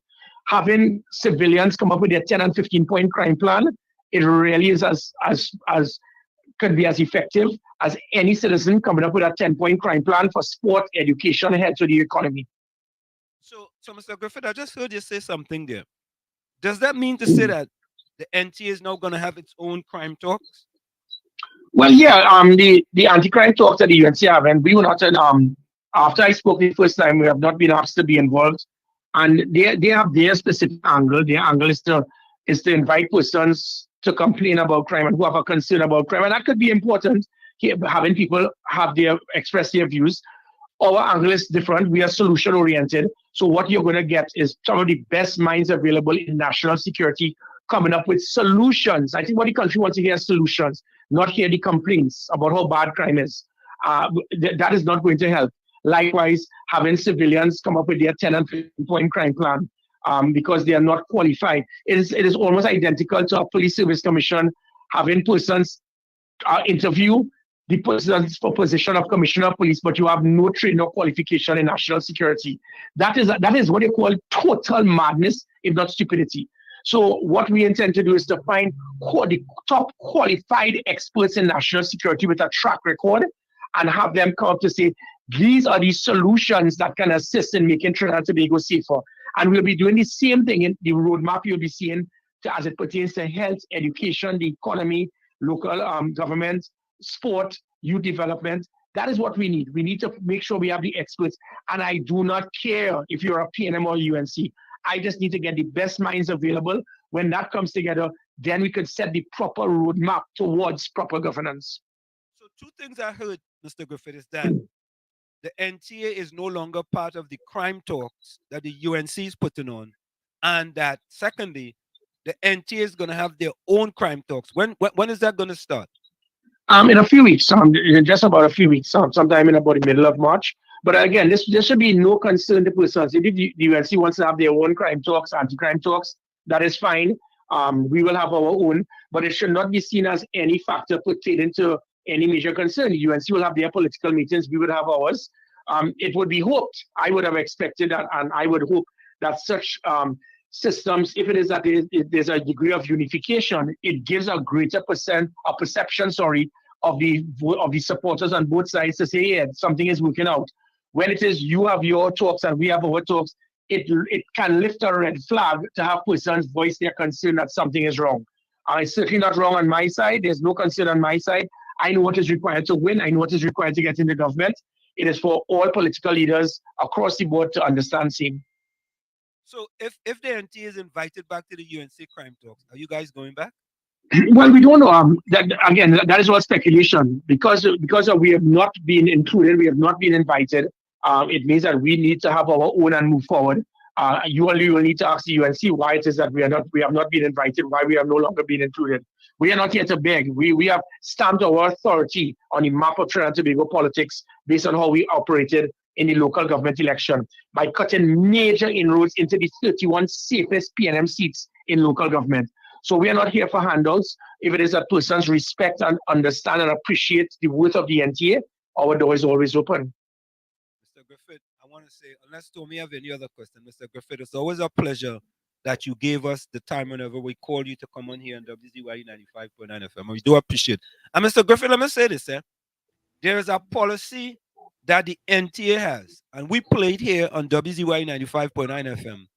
That policy with respect to citizens of Trinidad and Tobago being able to go to a consulate or a commission or a high commission in outside of Trinidad and Tobago and to be able to vote. Let me just say me personally think that is an excellent initiative by the NTA. And I know many citizens, dual citizens, who live outside of Trinidad and Tobago will appreciate it, something like that. And we know it. Most of us. Well, honestly, I can't understand why anyone would not want it to happen. I think it is a slap in the face and total disrespect to citizens of Trinidad and Tobago that we are trying to tell you back home, hey, it's not really one of us, For you to come and vote here, you need to come 6 months before and stamp your authority. Other than that, you're not a real Trini. In local parlance, the EBC and any government who have done this, and for the last few decades, they've passed out of place. Every single person who has a Trinidad and Tobago passport, you are as much a citizen of Trinidad and Tobago as those who live in Trinidad and Tobago. We have to get out of this banana republic perception that I have to live here to be seen that I have more rights as a citizen than you. It happens all over the United States, all over the world. You do not need to be in the United States to vote. And here it is no different. The system that I intend to incorporate, and again, the things that I will speak about, that requires agreement, because the two major political parties, when they have been in government, they have never changed it. Sometimes there may be a perception that the number of voters in New York City may be pro-PNM, the number of voters that will be in Toronto or London may be pro-UNC. I don't care. The fact is there are 400,000 persons with Trinidad and Tobago passports that should not have to be hustling to get on a plane with 200 seats by four flights the weekend before the Monday of an election to be eligible to vote. All you have to do is to ensure that the person has an address on their ID card to link them to that constituency, and you are allowed to vote when it is in our high commissions in Brazil, Venezuela, Panama, Costa Rica, Miami, New York City, Washington, Toronto, London, Geneva, China. We have the high commissions, and the persons just go there and vote. So it is something I intend to push heavily. It certainly won't take place for the 2025 general election, but when we're in government, I will now be able to have that opportunity to have it done for 2030 general election. Since we're on that, right, one other thing, and this is us here in the diaspora too, right? Why it is that, for example, in this country, if you have dual citizenship, you could be a senator. Why it is in Trinidad and Tobago, if you have dual citizenship, you cannot be an MP and or run for any general election in Trinidad and Tobago? Yeah, it was that has been a law that's been there for decades. The UNC almost lost being in government in 2000 because of Gypsy and Shaitan having the same situation, and both of them had to hurriedly relinquish their citizenship from the United States because of that. It is a very outdated law, and again, it is something that also needs to be considered. Because you have dual citizenship, it does not mean that you are any less of a citizen and be eligible to represent your country in parliament. That is my personal view. But as I said, if it is you go into a coalition government, there will be certain recommendations that we will definitely make. And there will be some that would be approved based on it being unanimous. There will some that we'll have to debate, and there will some that will probably be rejected. But that is democracy. Mr. Griffith, again, thank you so very kindly, man. You always give us some time, man. We appreciate Thank you, Mr. Griffith. Thank you so very much. Well, again, you see that, but I always say that if it is that you put yourself in public office, you need to be accessible. I really find it is amazing that people want to be in public office. They want to hold public office. They want the perks, but they're afraid to be accessible and they're afraid to be scrutinized by the media. You can't play master and afraid power. If it is you want to be in public office, you want to serve people, you need to make yourself accessible. I will continue to do so. I wish you all the best. I'm here in North Carolina. It's a lovely weather here, by the way. I'll be going back home shortly. It's a nice place, you know. North Carolina is a nice place, you know. It is. I really do like it up here. Lovely weather, good people. But yeah, time to get back home. They want to do some work. Right. Enjoy your time in the US. Thank you so much, man. Take care. All right. So there you have it for. Look, my partner, Tommy, me and Gene just came in. He says, I wonder what is the percentage of support that. Yeah, I wonder what is the percentage of support that NTA has. Gene, look at the last local government election. I will give you an idea. Hey, look, we partner Willie, boy. Willie say NTA will never get into governance in 225 and beyond. Willie, how you know that? Willie, listen now. All they had to win is like 2 seats, you know. You know that, right, Tommy? Absolutely. Just like the PDP and the TPP. The TPP don't have to win. The TPP don't even have to have go in an election in Trinidad. If them win them 2 seats in Tobago. Kingmaker. You know what happened, Willie? If them win them 2 seats, Tommy, I wonder what Willie go say, boy. Yeah. But you see, Tommy, we here in the United States of America, we just get treated like second-class citizens in Trinidad and Tobago. Right? And you will hear some people say, well, all you can serve 2 masters. Really? Look up people who are senators in this country and have dual citizenship. We try to talk about that, Tommy. We talk about absentee voting. Right? And I think he has a point. Maybe that the parties in power believe that there might be 2 pro the opposition party in order to allow them to do absentee voting. Right? So the PNM is in power. The PNM may believe there's too many pro-UNC voters outside of Trinidad and Tobago to allow absentee voting. Right? Because the PNM been in power the longest and they have not acted on that. I think they realize that people, when they leave Trinidad, they think. Oh, Tommy. Say that again, Tommy. When we leave Trinidad, we think. I want to agree with you 100%, boy. I am, matter of fact, you know, we just play wall in and wall out. I wall in on that 5 times. That is correct. When Trinbagonians leave Trinidad and Tobago and they come away or go away, they have a different perspective on things. They start to look at things from a different perspective because their minds are now open. And they look at things differently. I mean, it's Tommy, it's unbelievable. It's like being in the forest. It's like being in the forest. You cannot appreciate the forest if you're inside the middle of the forest. Correct is right.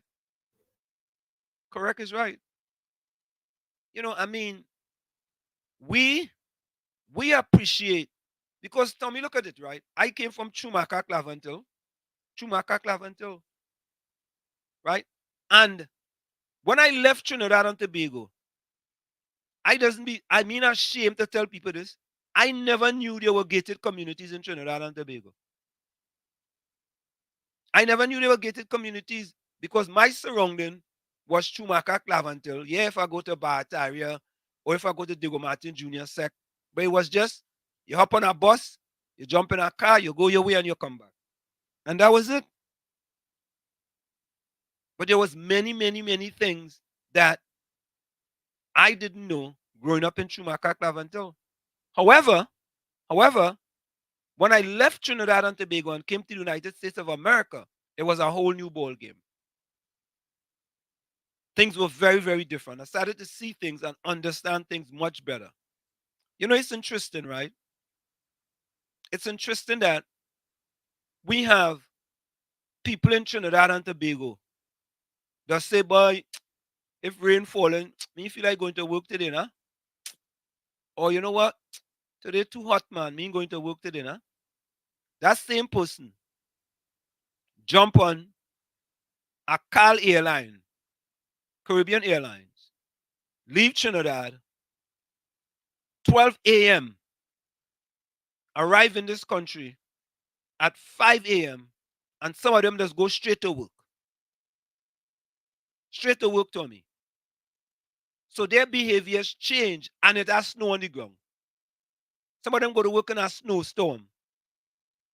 Right? So sometimes when people say, well, that is we culture, really and truly, is that our culture? Or is that an excuse?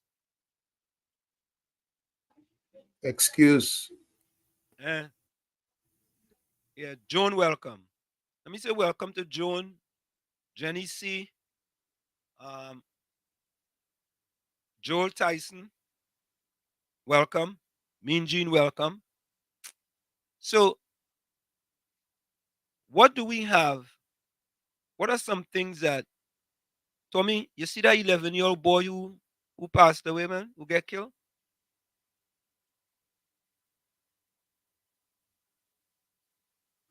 That's very sad. Isn't that sad, man?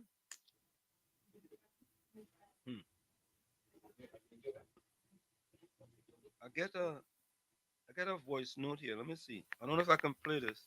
Let me check something. Isn't that sad?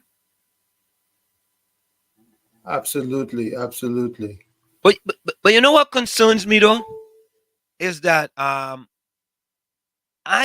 would think that maybe the commissioner of police will go and visit the family. You think that's a little too much? No. That's compassionate. But listen to this. We remain undaunted and relentless in our commitment to tackling gun violence and protecting the lives of all citizens, particularly our most vulnerable. The words of Commissioner of Police Ella Christopher as she expressed condolences to the friends and family of 11-year-old Ezekiel Parrier in Laventille on Thursday. The Commissioner is assuring the public that the Trinidad and Tobago Police Service is committed to bringing the perpetrators to justice, as 2 suspects allegedly involved in this crime are already in custody. Earlier today, officers from the Community-Oriented Policing Section, as well as staff from the Victim and Witness Support Unit, visited the Eastern Government Primary School to provide counseling services to the students.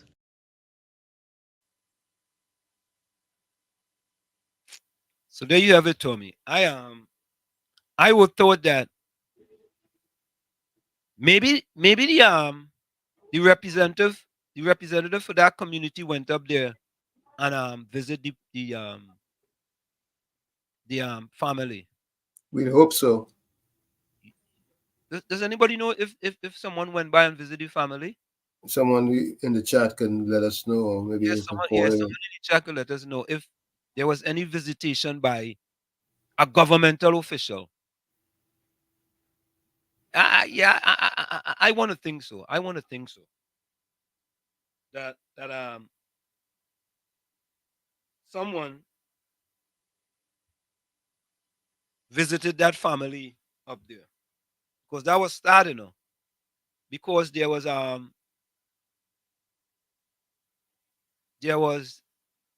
where is this thing here?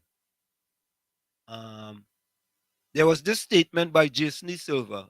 Let's listen to this statement. Listen to this statement. Primary school full of children.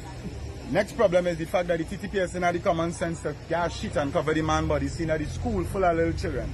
You understand? We have about 20 jeeps out here. Crime going on all over the country still. 3 jeeps could have come here and deal with this. And next thing, with the forensic lab, they didn't come here yet. The man body still in the room is over an hour. Where is the commissioner of police? How long again will the commissioner of police be allowed to work ghost gang on taxpayers' money because our friends in high places when we could see absolutely no results since before Jacob McDonald went there to now? People at the time expect people to wake up and see what is really going on in public space. The government and the police service by extension with no head can't fix the place. If the police service don't have a leader, they are like headless chicken. If you kill a gang leader, the gang members just run all over the place doing murders, headless chicken. It's the same thing with the police service. Police feeling comfortable committing crimes in this country and getting off with it because they could use the powers that the state issue them, the powers that the Grim Reaper that the state issue them. When they become corrupt, murders, when they get catch, murders to go clear. To go clear and go free, more murders will happen. If a corrupt cop turn an SRP who now come in corrupt in an early stage of his career, for the rest of his career, if he retire at 60 and he went in at 20, he's going to be corrupt for 40 years. We don't want no more corrupt cops in this country. The government of Trinidad and Tobago had to acknowledge that you cannot clean white tiles with a dirty mop. The man say you can't clean white tiles with a dirty mop, eh? No, Tommy, you know sometimes I just worry about mean with the cricketer last name. I am convinced that Mean thinks that we are foolish, to put it bluntly. You know, It does worry me sometimes. I wonder if he living in America or if he living in our planet in America.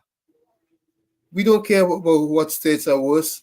We just want our situation to be better. You know, and we played the video for him when we compare crime in Trinidad and Tobago to crime in the United States. I don't think Mean with the cricketer last name did hear that. I wonder what really goes on in some of these people head who are just, you know, I don't want to use the, I want to be correct be about words. Be impeccable, Tommy. Be impeccable. Yeah. You know, it's sad.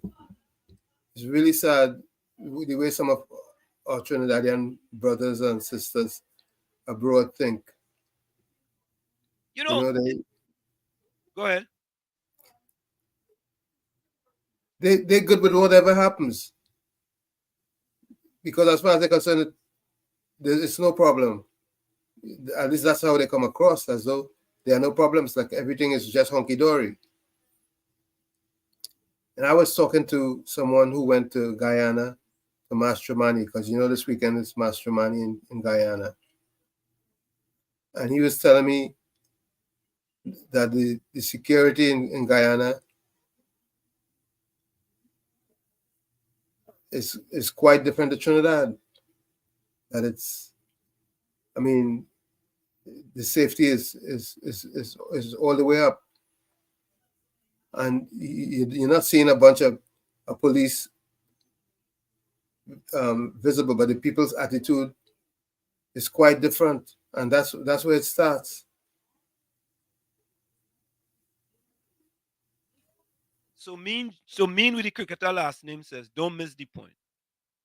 Mean, listen to this, right? We have a minister in the Ministry of Finance comparing property tax in Trinidad to the Western Hemisphere. I don't remember if Mean with the cricketer last name remember that. The same minister compared property tax in Trinidad to property tax in the United States of America. Didn't do his research, right? Didn't do his research, but he figured out he could throw something out and see what will happen, right? But remember the tape we played with the young lady talking about how they was trying to compare us. They just Trinidad and Tobago just compare us to the worst of the worst rather than the best of the best.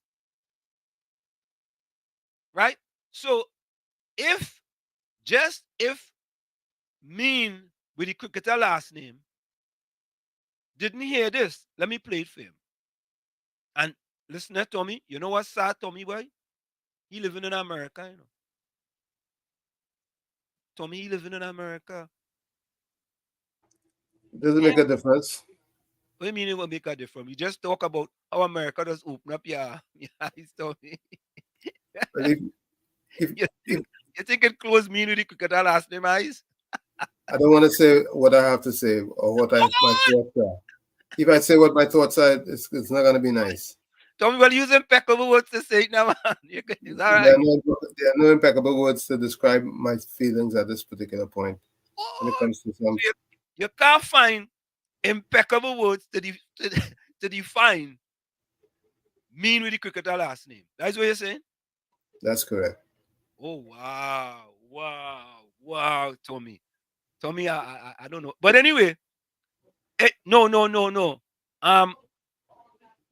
Mean with the cricketer last time. Let your wife give you back the phone. Take back the phone. All right. She give it back to him, Tommy. I want them to listen to this. Listen to this. Mean with the cricketer last name. Listen. The crime rate in the United States is lower than in Trinidad and Tobago, but still higher than the global average. The crime index, which measures the level of crime in a country, is 47.70 for the United States and 70.83 for Trinidad and Tobago. The safety scale, which measures how safe a country is 52.30 for the United States and 29.17 for Trinidad and Tobago. The homicide rate, which measures the number of murder victims per 100,000 population, is 5.4 for the United States and 39.4 for Trinidad and Tobago. These statistics indicate that Trinidad and Tobago is a much more dangerous country than the United States in terms of crime. The crime rate in the United States is lower than in Trinidad and Tobago, but still higher than the global average. The crime index, which measures the level of crime in a country, is 47.70 for the United States and 70.83 for Trinidad and Tobago. The safety scale, which measures how safe a country is 52.30 for the United States and 29.17 for Trinidad and Tobago. The homicide rate, which measures the number of murder victims per 100,000 population, is 5.4 for the United States and 39.4 for Trinidad and Tobago. These statistics indicate that Trinidad and Tobago is a much more dangerous country than the United States in terms of crime. I wonder if Mean with the cricketer last name, that 5, the homicide rate is 5.4. This is overall, not we ain't picking and choosing, right, Tommy? That's right. We ain't decided to pick out apples or oranges or pears or plums. Yeah, that's why I cannot say anything concerning Mean, because I'm not sure if Mean knows how to do research. Anyway, let me just stop. Yeah. Let me give him. I think this morning he must didn't take his pill this morning. I feel so.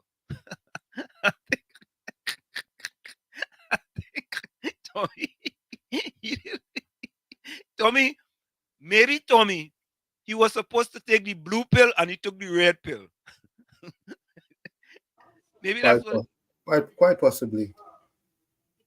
But let me say to him, the homicide rate 5.4 in the United States as opposed to 39.4 in Trinidad and Tobago. And this is apples to apples. I want to ask Mean with the cricketer last name a question. Would you feel safer today in the United States of America or in Trinidad and Tobago? I want them to answer that question for me. If you will answer it honestly, Tommy. You know what I'm saying? I like what you say. If you would answer it honestly. Yes, if he would answer it honestly. So, mean with the cricketer last name. I want you to answer the question. Do you feel safer in the United States of America today or in Trinidad and Tobago today? We await your answer. Oh, look, we partner come in. Captain Singh. I know Captain Singh. I know what Captain Singh was, boy. Captain Singh, boy, like he was listening to this. Hey, but you know, I see we next partner Ambrosie, you know. I see Ambrosie. But I see Mr. McLeod is in. Yeah, Willie come in. We welcome Willie all the time, man. Yeah. Willie, we welcome Willie, man. Willie, where you joining us from, Willie? What part of TNT from? Or you outside of TNT?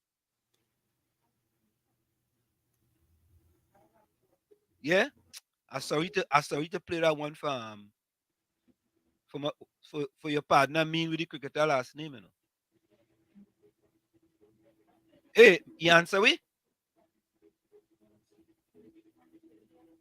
You see how you answer, Tommy? Look how you answer. Tommy, game, you know, game, Tommy. Game whatever you want to game, Tommy. Did anybody ask him that? We asked him about the United States. What question we asked him? If he feels safer in the United States or he feels safer in Trinidad and Tobago. We didn't ask him if in certain states he feels safer than other states. We asked him in the United States. I mean, let me be impeccable with my words too, before I pick up a cricket bat. Oh God. Let me see what's in the So Tommy, the Tobago oil spill. Well, that's. I think this is what Bizram wanted me to play. You know, I think this is it here. Let me see. I've told my lawyer to tell the parliament I want my money. I don't like my money to sleep out. I want my money. To other news, the Prime Minister says that many public sector workers could be jobless, and the government could soon have the difficult choice of paying them the arrears they're owed or not to save their bread and butter. They're coming outside the Prime Minister's office every week and they're shouting at me in case I have it in my pocket to give them. Well, let me tell them tonight, many of you who enjoy that back pay, who's shouting for that back pay, you may get the back pay and lose your job. What you talking about? What you talking about? What you talking about? What you talking about? I want my money. Many of you may get the back pay and lose your job. B&M. Them are the best.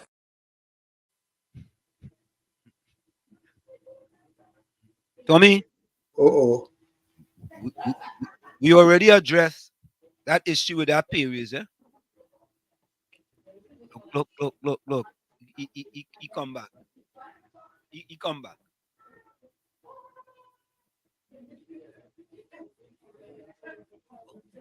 Tommy, go ahead and say what you have to say now. I excuse you. Go ahead and say what you have to say. Yeah, I'll excuse you. Only for today. Let it out, Tommy. Let it out. Let it out, Tommy. Yes, Bean. Yes. Go ahead, Tommy. Tell him that, man. I've said everything. Yes. You're right. What?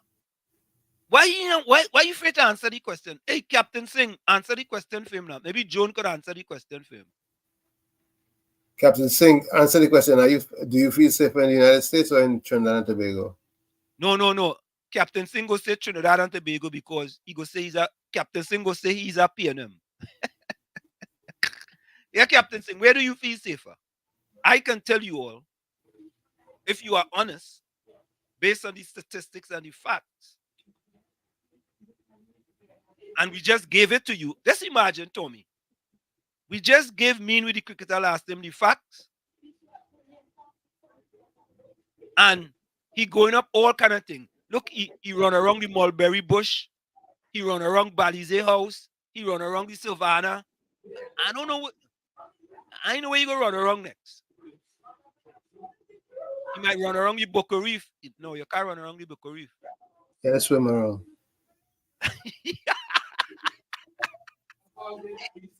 Tommy, he said, let it out. No, me. It's not me. I'm not that guy. Game, Tommy, game. Give him. No, man. He let him have his way. Oh, you gonna let him have his way? All right. Yeah, let him have his way. All right. You're leaving him. Yeah. You're leaving him. Look, Captain called by mistake. Talk to us, Captain. Is he on the line? Nah, you called by mistake. Or you call on either, one or the other. So, Tommy, this is what we was talking about when we talking about Jack Warner. This is what.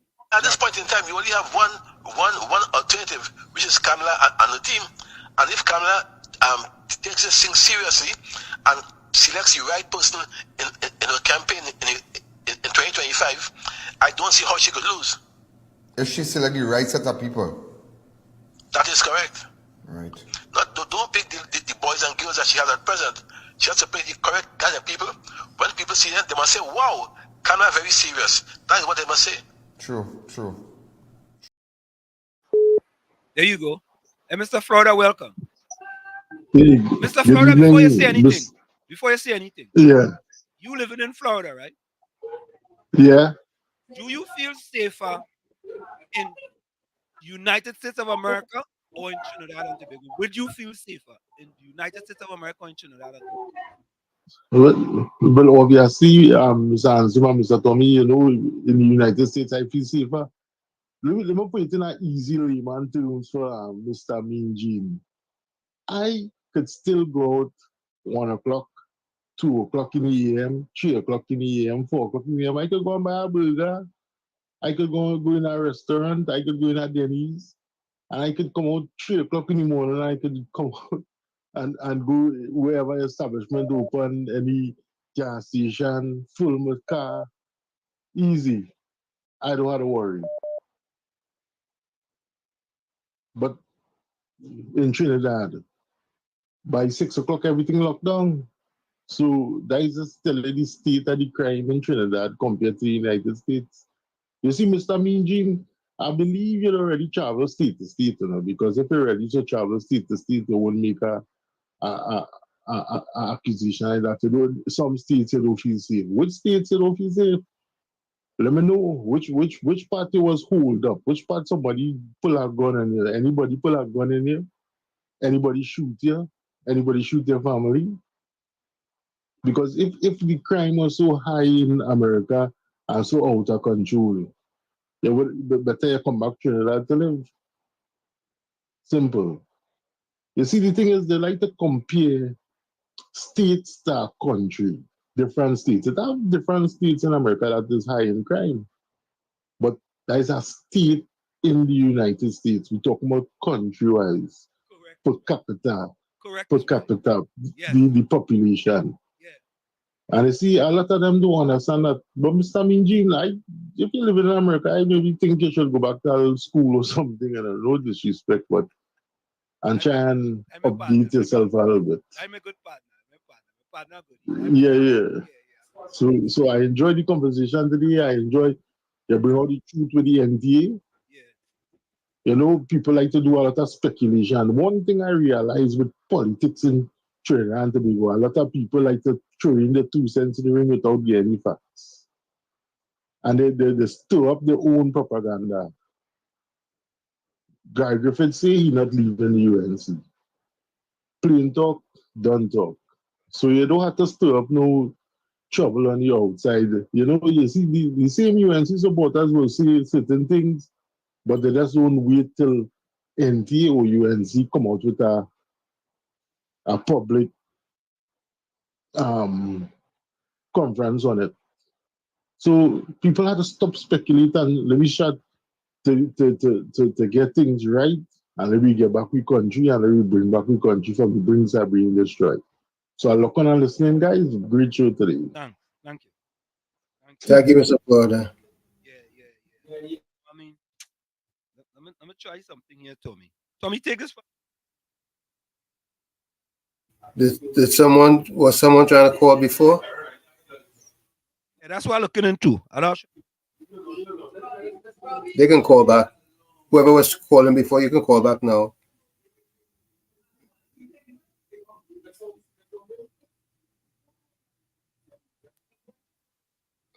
All right, Tommy. We have Captain on the line. Captain, welcome. This is the first time Captain called here. Captain, welcome. Capitan. Good afternoon, Tommy. Good afternoon, Tommy, and all the listeners on ZYE.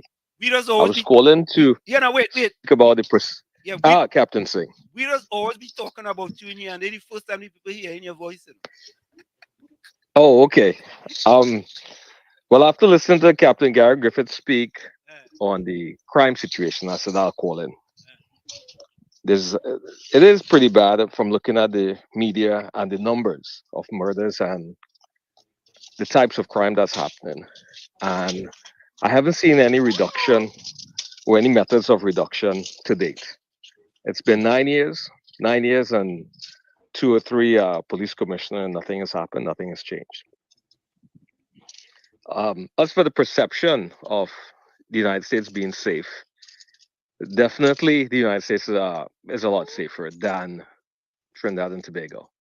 The per population also by different states, I could tell you, I could attest to that it's safe in comparison to all things in consideration. Well, Captain, One thing. Go ahead. Yes, go ahead. No, you go ahead. You go ahead. No, you go ahead. One thing I'd like to see in Trinidad with the crime situation is more human intelligence happening. We spend a lot of money on technologies, and we want to spend money that we don't have. But human intelligence is something that we use in Afghanistan and Iraq, and it works just as well in conjunction with modern intelligence type surveillance. In addition, a new prison should be built. A more restorative type justice system with punitive measures, taking into consideration social learning and social learning, that if the younger generation sees the punishment that could happen, it would deter them. So it will end up being a deterrence also on the types of crime. But we need to go back into agriculture to have more jobs for the people who are not academically inclined. And that is something that's lacking. You have a lot of people graduating from schools, but where are they going to work and what jobs are they going to do each year? Job creation is critical when it comes to reducing the poverty and the crime. Captain, can I ask you? Yes. Captain, can I ask yes, you go something ahead. to you, Captain?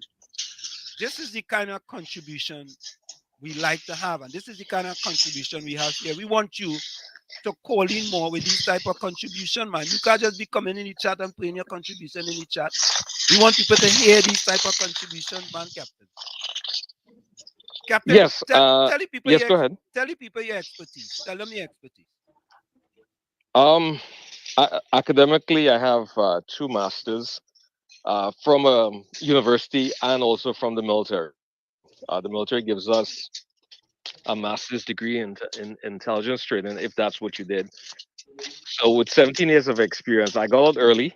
It's an option because I had other ventures that I wanted to do. So I took early retirement. Well, you can resign your commission, but you still go into the Ready Reserve. That's one. So if the United States needs us, we go back.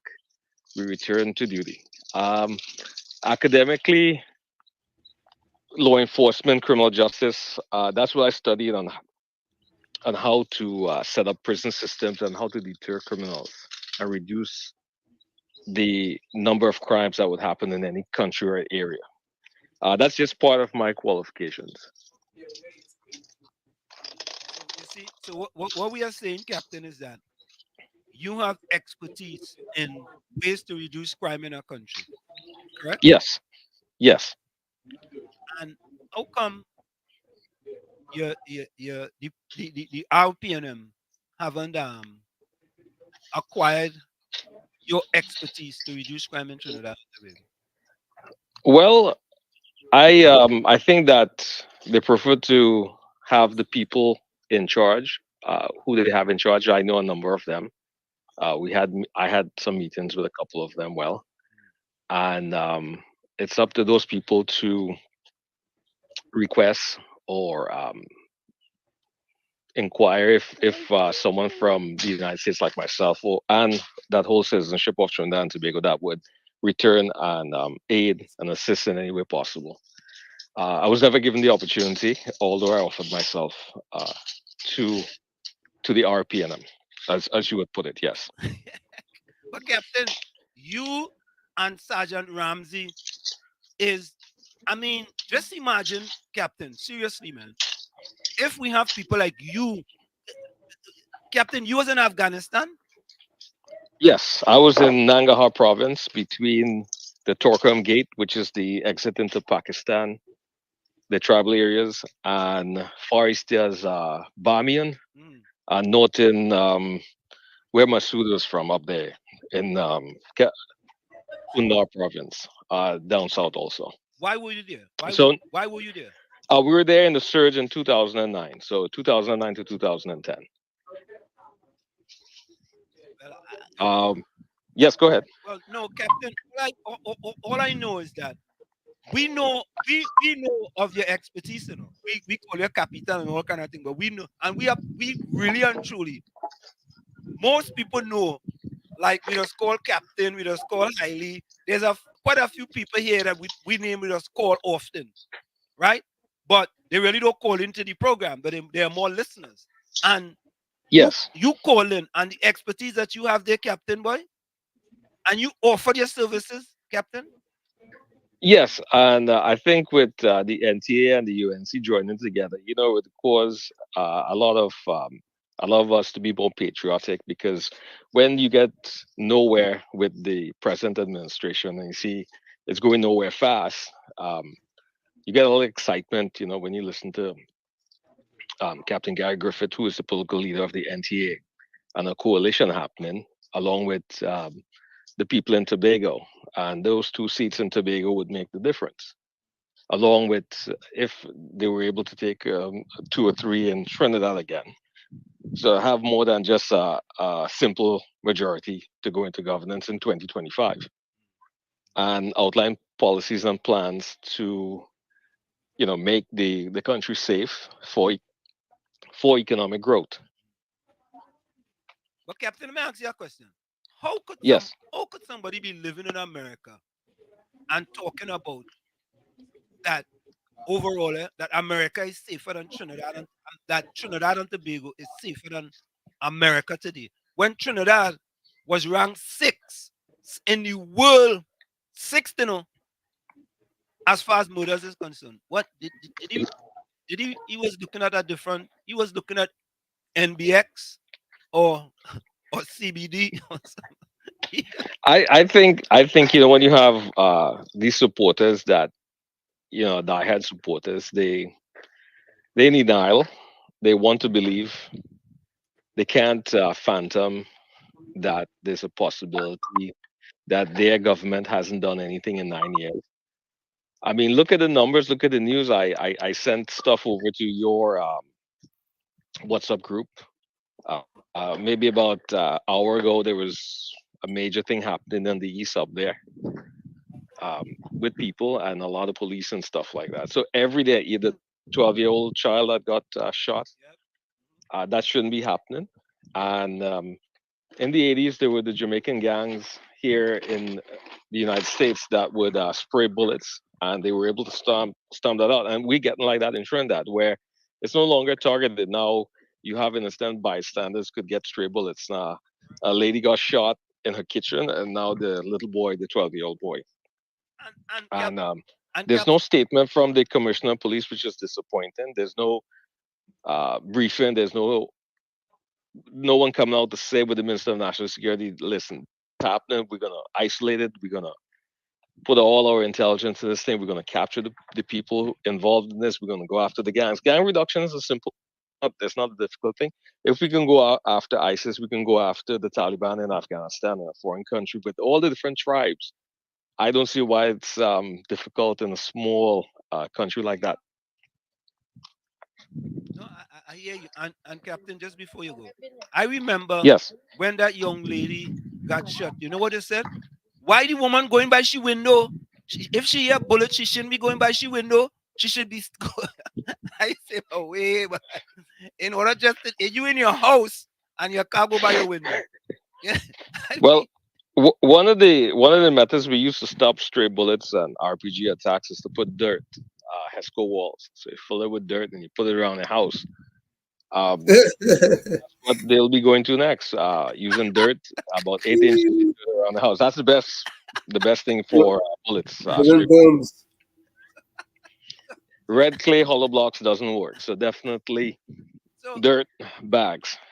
So let's now. The outside is dirt. Instead of putting bricks, you put the dirt on top of the bricks. Right? Yeah, you have your brick wall if you have, and then you reinforce the outside with sandbags. You fill sandbags and you put it up, it'll stop the bullets. Captain. It's sad. It's sad. Captain, don't be a stranger, man. We really appreciate this discussion. I won't, but I tell you, I got a little excited with Gary Griffith there. So yeah, how long have I been listening to the program? Never called in until today. Yeah, maybe. Oh, and Thomas Paine said, it's Thomas Paine who got off the boat, and he said, the very air that we breathe in the United States make our minds expand. There you go. It's cool by Thomas Paine. Thank you very much. Folks. Have a good evening and be safe, and we'll see you on the next time around. All right, cool. Thank you. Thank you, Capitan. Thank you, Capitan. Bye. Yeah, you see, man. You see, Tommy. You see. Yeah, you see. Tommy, you see. We don't have to have a program with 400 sheeps with an S. Sheeps. Sheeps. Sheeps. Yeah, sheeps. Not sheep. Sheeps. Sheeps. Yeah, sheeps. Oh Lord.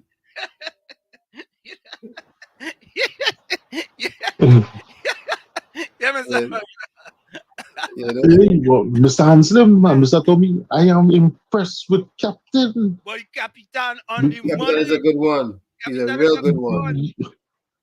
Capitan is a very intelligent, educated person, and he's serving the army. I'm impressed on this guy, calling in regular. Listen, we just pull Capitan legs all the time. But we know Capitan been with me long time. He's been here with us.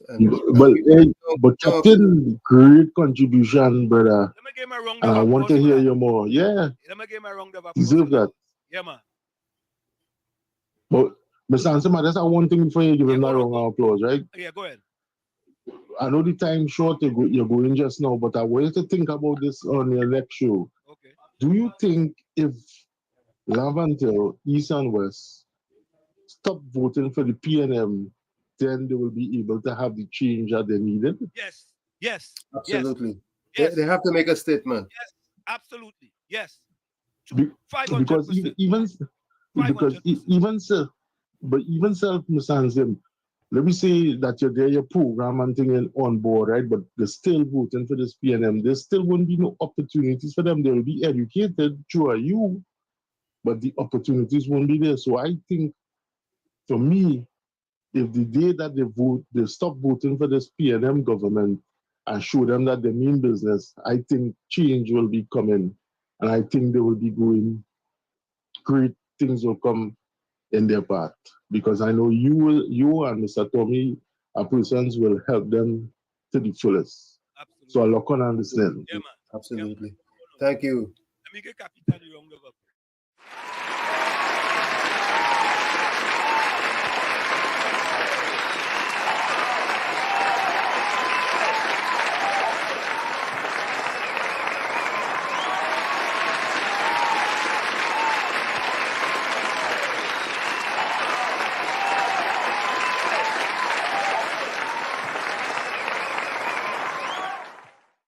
See, in here, Tommy, all we do. It's time for the people to put their closing remarks into the chat for us. Start putting them in there. Thank you, Tommy. But you were saying that see, Tommy, we only give positive things. We don't give people boo. We don't give people all any other kind of things. You know what I mean? You know? True. But if you had a shout out boo, we might have shout out boo today. You know? If you had a shout out boo. I know who, I'm not gonna say who's gonna be for.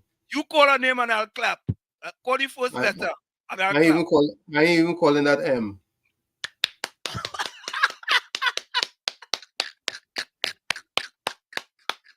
Tommy, don't call no name, you know. Don't call no name. Somebody knocking on the door. Yeah, we don't call no names in Sunday Talk. Let's talk politics, eh? But you just call the first letter, and I said, you know, Tommy, maybe we gotta get a job with Boo. You know, I feel we gotta get a job with that. You know what I mean? It's gonna be devastating. But time to wrap it up. Yeah, I need to get some sustenance. Yeah. So watch now. Look, watch I him. see. I see. Oh God! I see. So the fella with the M. Mean with the cricketer last name. Yeah. Put closing comments in the chat. Caribbean Soul says Wall Street, and she was upstairs, so them fellas shot bullets all over the sky because the guy was on the ground. You're telling me? Yeah, put closing comments in the chat. Yeah? You think it's easy, Tommy? So folks, just put closing comments in the chat. No, Tommy, I ain't gonna lie to you. Capitan made my day. Absolutely. I'll be honest. Absolutely made my day. Because this is what keeps us coming here over and over and over. Because we know it only takes one. I tell people that, you know, one. You don't need a whole set of sheep with S, right? With the herd mentality. You don't need that. You understand? Sergeant Ramsey, for example. You understand? Mr. Florida, right? Every once in a while, the fella with the first name M. No, the fella with the first name M. But he don't call. So he don't call. Now, Brooklyn. Brooklyn. Yeah. COP. KFC. You understand? Yeah. Bijram. Bijram. Yeah. Them fellas and them when they call. You understand? And who else? And we have other people in the chat who's been with us. Chiquisha. Chiquisha, Nadia. Rose. Plenty of them been with us from the beginning. And have never forsaken us. You see? And that is what we need. When you get a contribution like Capitan contribution, and when Mr. Florida and them come, them contribution is for people to think. That's all we asking, Tommy. Think. For you to think. Yeah? And when we get those contributions, we are the most happiest people ever. Yeah? Yep. So listen now, man. This program was our boss program. Plus, we had Gary Griffith talking about issues that we facing here in the United States of America. If you ask me with the cricketer last name, he ain't gonna want no absentee voting, you know. I don't think he want that, Tommy. But I ain't gonna talk for him. I'm gonna let him talk for himself. He might want that because he might feel if he get that, his party go get out of power. Yeah, I don't know. I speculating earlier. I'm not sure. I speculated. But folks, it's Sunday Talk. Let's talk politics with yours truly, Professor Wall Street and Uncle Tommy and you on WZY 95.9 FM. We're going to go for a quick break, and when we come back, we're going to wrap up. Stick and stay. We'll be right back. You're listening to WZYE 95.9 FM. You are listening to WZYE LP 95.9 FM, the most influential name in Caribbean radio in the tri-state area. Broadcasting from East Orange, New Jersey, the most influential name in Caribbean radio, WZYE 95.9 FM. We are back with you. It's Sunday Talk. Let's talk politics with yours truly, Professor Wall Street, Uncle Tommy, and you on WZYE 95.9 FM. We come to you every Sunday from 1 to 4 p.m. TNT time and 12 to 3 p.m. USA time. Tommy, time for my closing comment. Go ahead. Tommy, I have to be honest with you. Even though I'm sitting behind the mic, I enjoy this program very much. So did I. Yeah, I really enjoyed this program. This was an enjoyable program and informative program. And you know, Tommy, you know something? People that say, all them fellas just do is bash the PNM. We bash the PNM? Nope.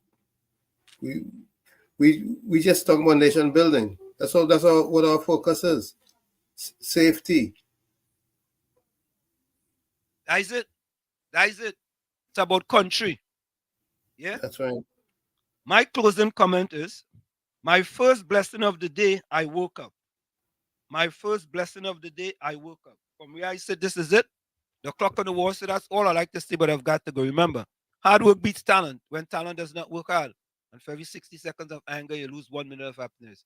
And remember, your circumstances may determine who you are, but you are responsible for who you become. Thank you. Go ahead, Tommy. My first statement is from MLK. He says, we must accept finite disappointment, but never lose infinite hope. We must accept finite disappointment, but never lose infinite or infinite hope. Like I always say, you have to become the change that you want to see. You, that man in the mirror. However, if you look in that mirror and you don't like what you see, do not blame the mirror. Do not look down on a person unless you're giving them a hand up. Love you all. Stay strong. Stay safe. Remember, love is the key, the only key to life. Good night. Thank you, Tommy. Thank you. So, closing comment by Caribbean Soul. Enjoy the rest of your Sunday evening and hold strong. Caribbean Soul said, Wall Street, a lady by the name of Mommy said, Tommy.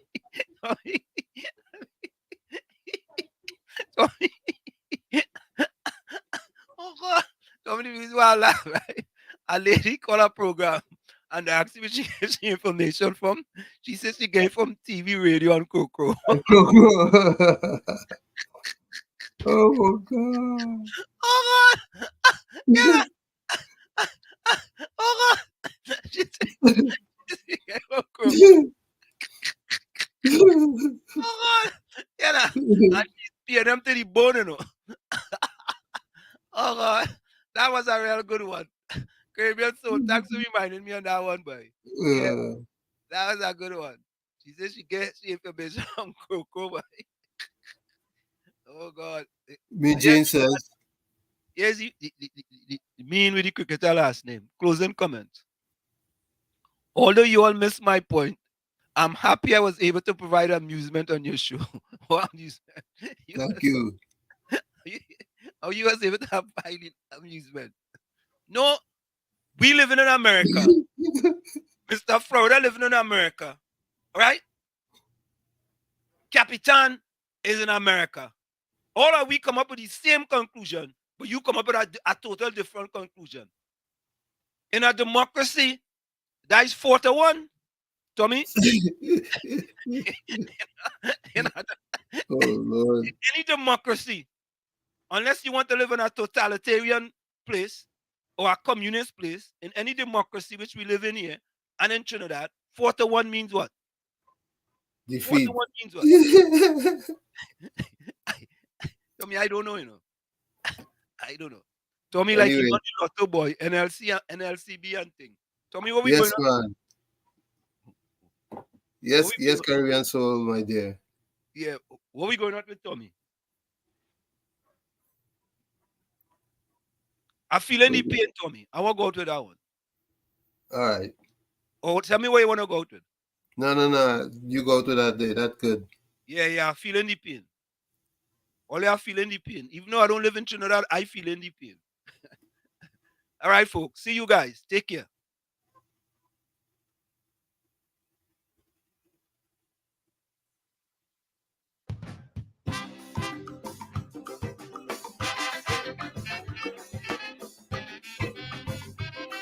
Yeah.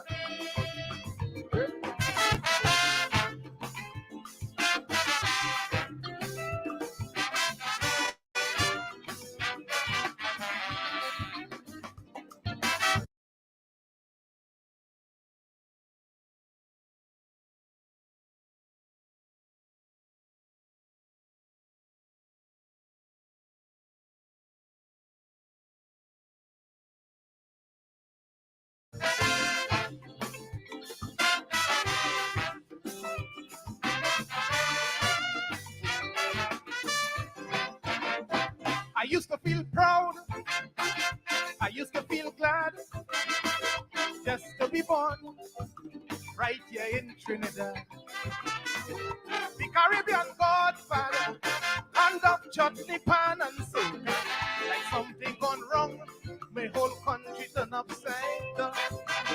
Cause we feeling the pain, we feeling the strain. When would there be peace and love here? It's too much of talk and little action. Like we need the master to solve the situation. I'm feeling the strain. Yes, it's pain, driving the country insane. Oh.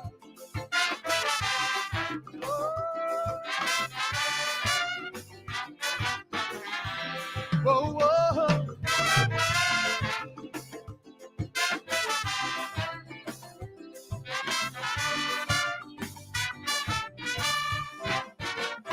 It's endless murders, robberies and rape, little children, seniors nonchalant. We promoting tourism, begging the tourists to come. Between you and me, those with eyes to see, let them see. Cause we feeling the pain, we feeling the strain. When would there be peace and love here?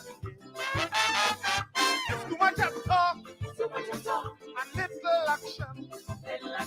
Like we need the master to solve the situation.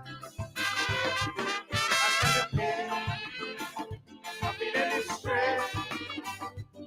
Yes, it's pain, driving the country insane. Did I know? Whoa. Whoa, whoa.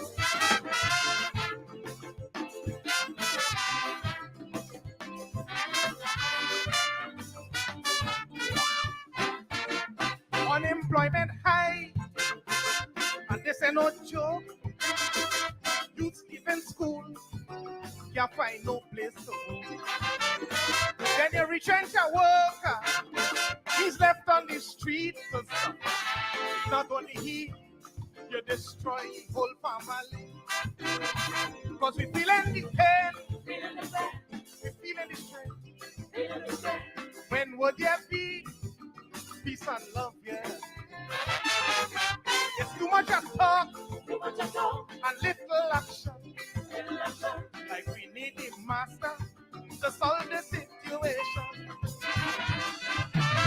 Yeah. We're feeling the strain. Yes, it's pain, driving the country insane. Whoa. Yeah.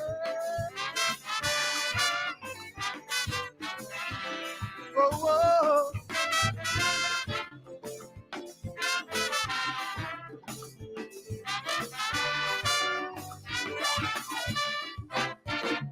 Too much corruption right here in this land. Illegal drugs destroying this nation. While vagrants and destitutes, they are left on the street alive. It just goes to show we lack concern in Trinidad. Cause I'm feeling the pain, feeling the strain.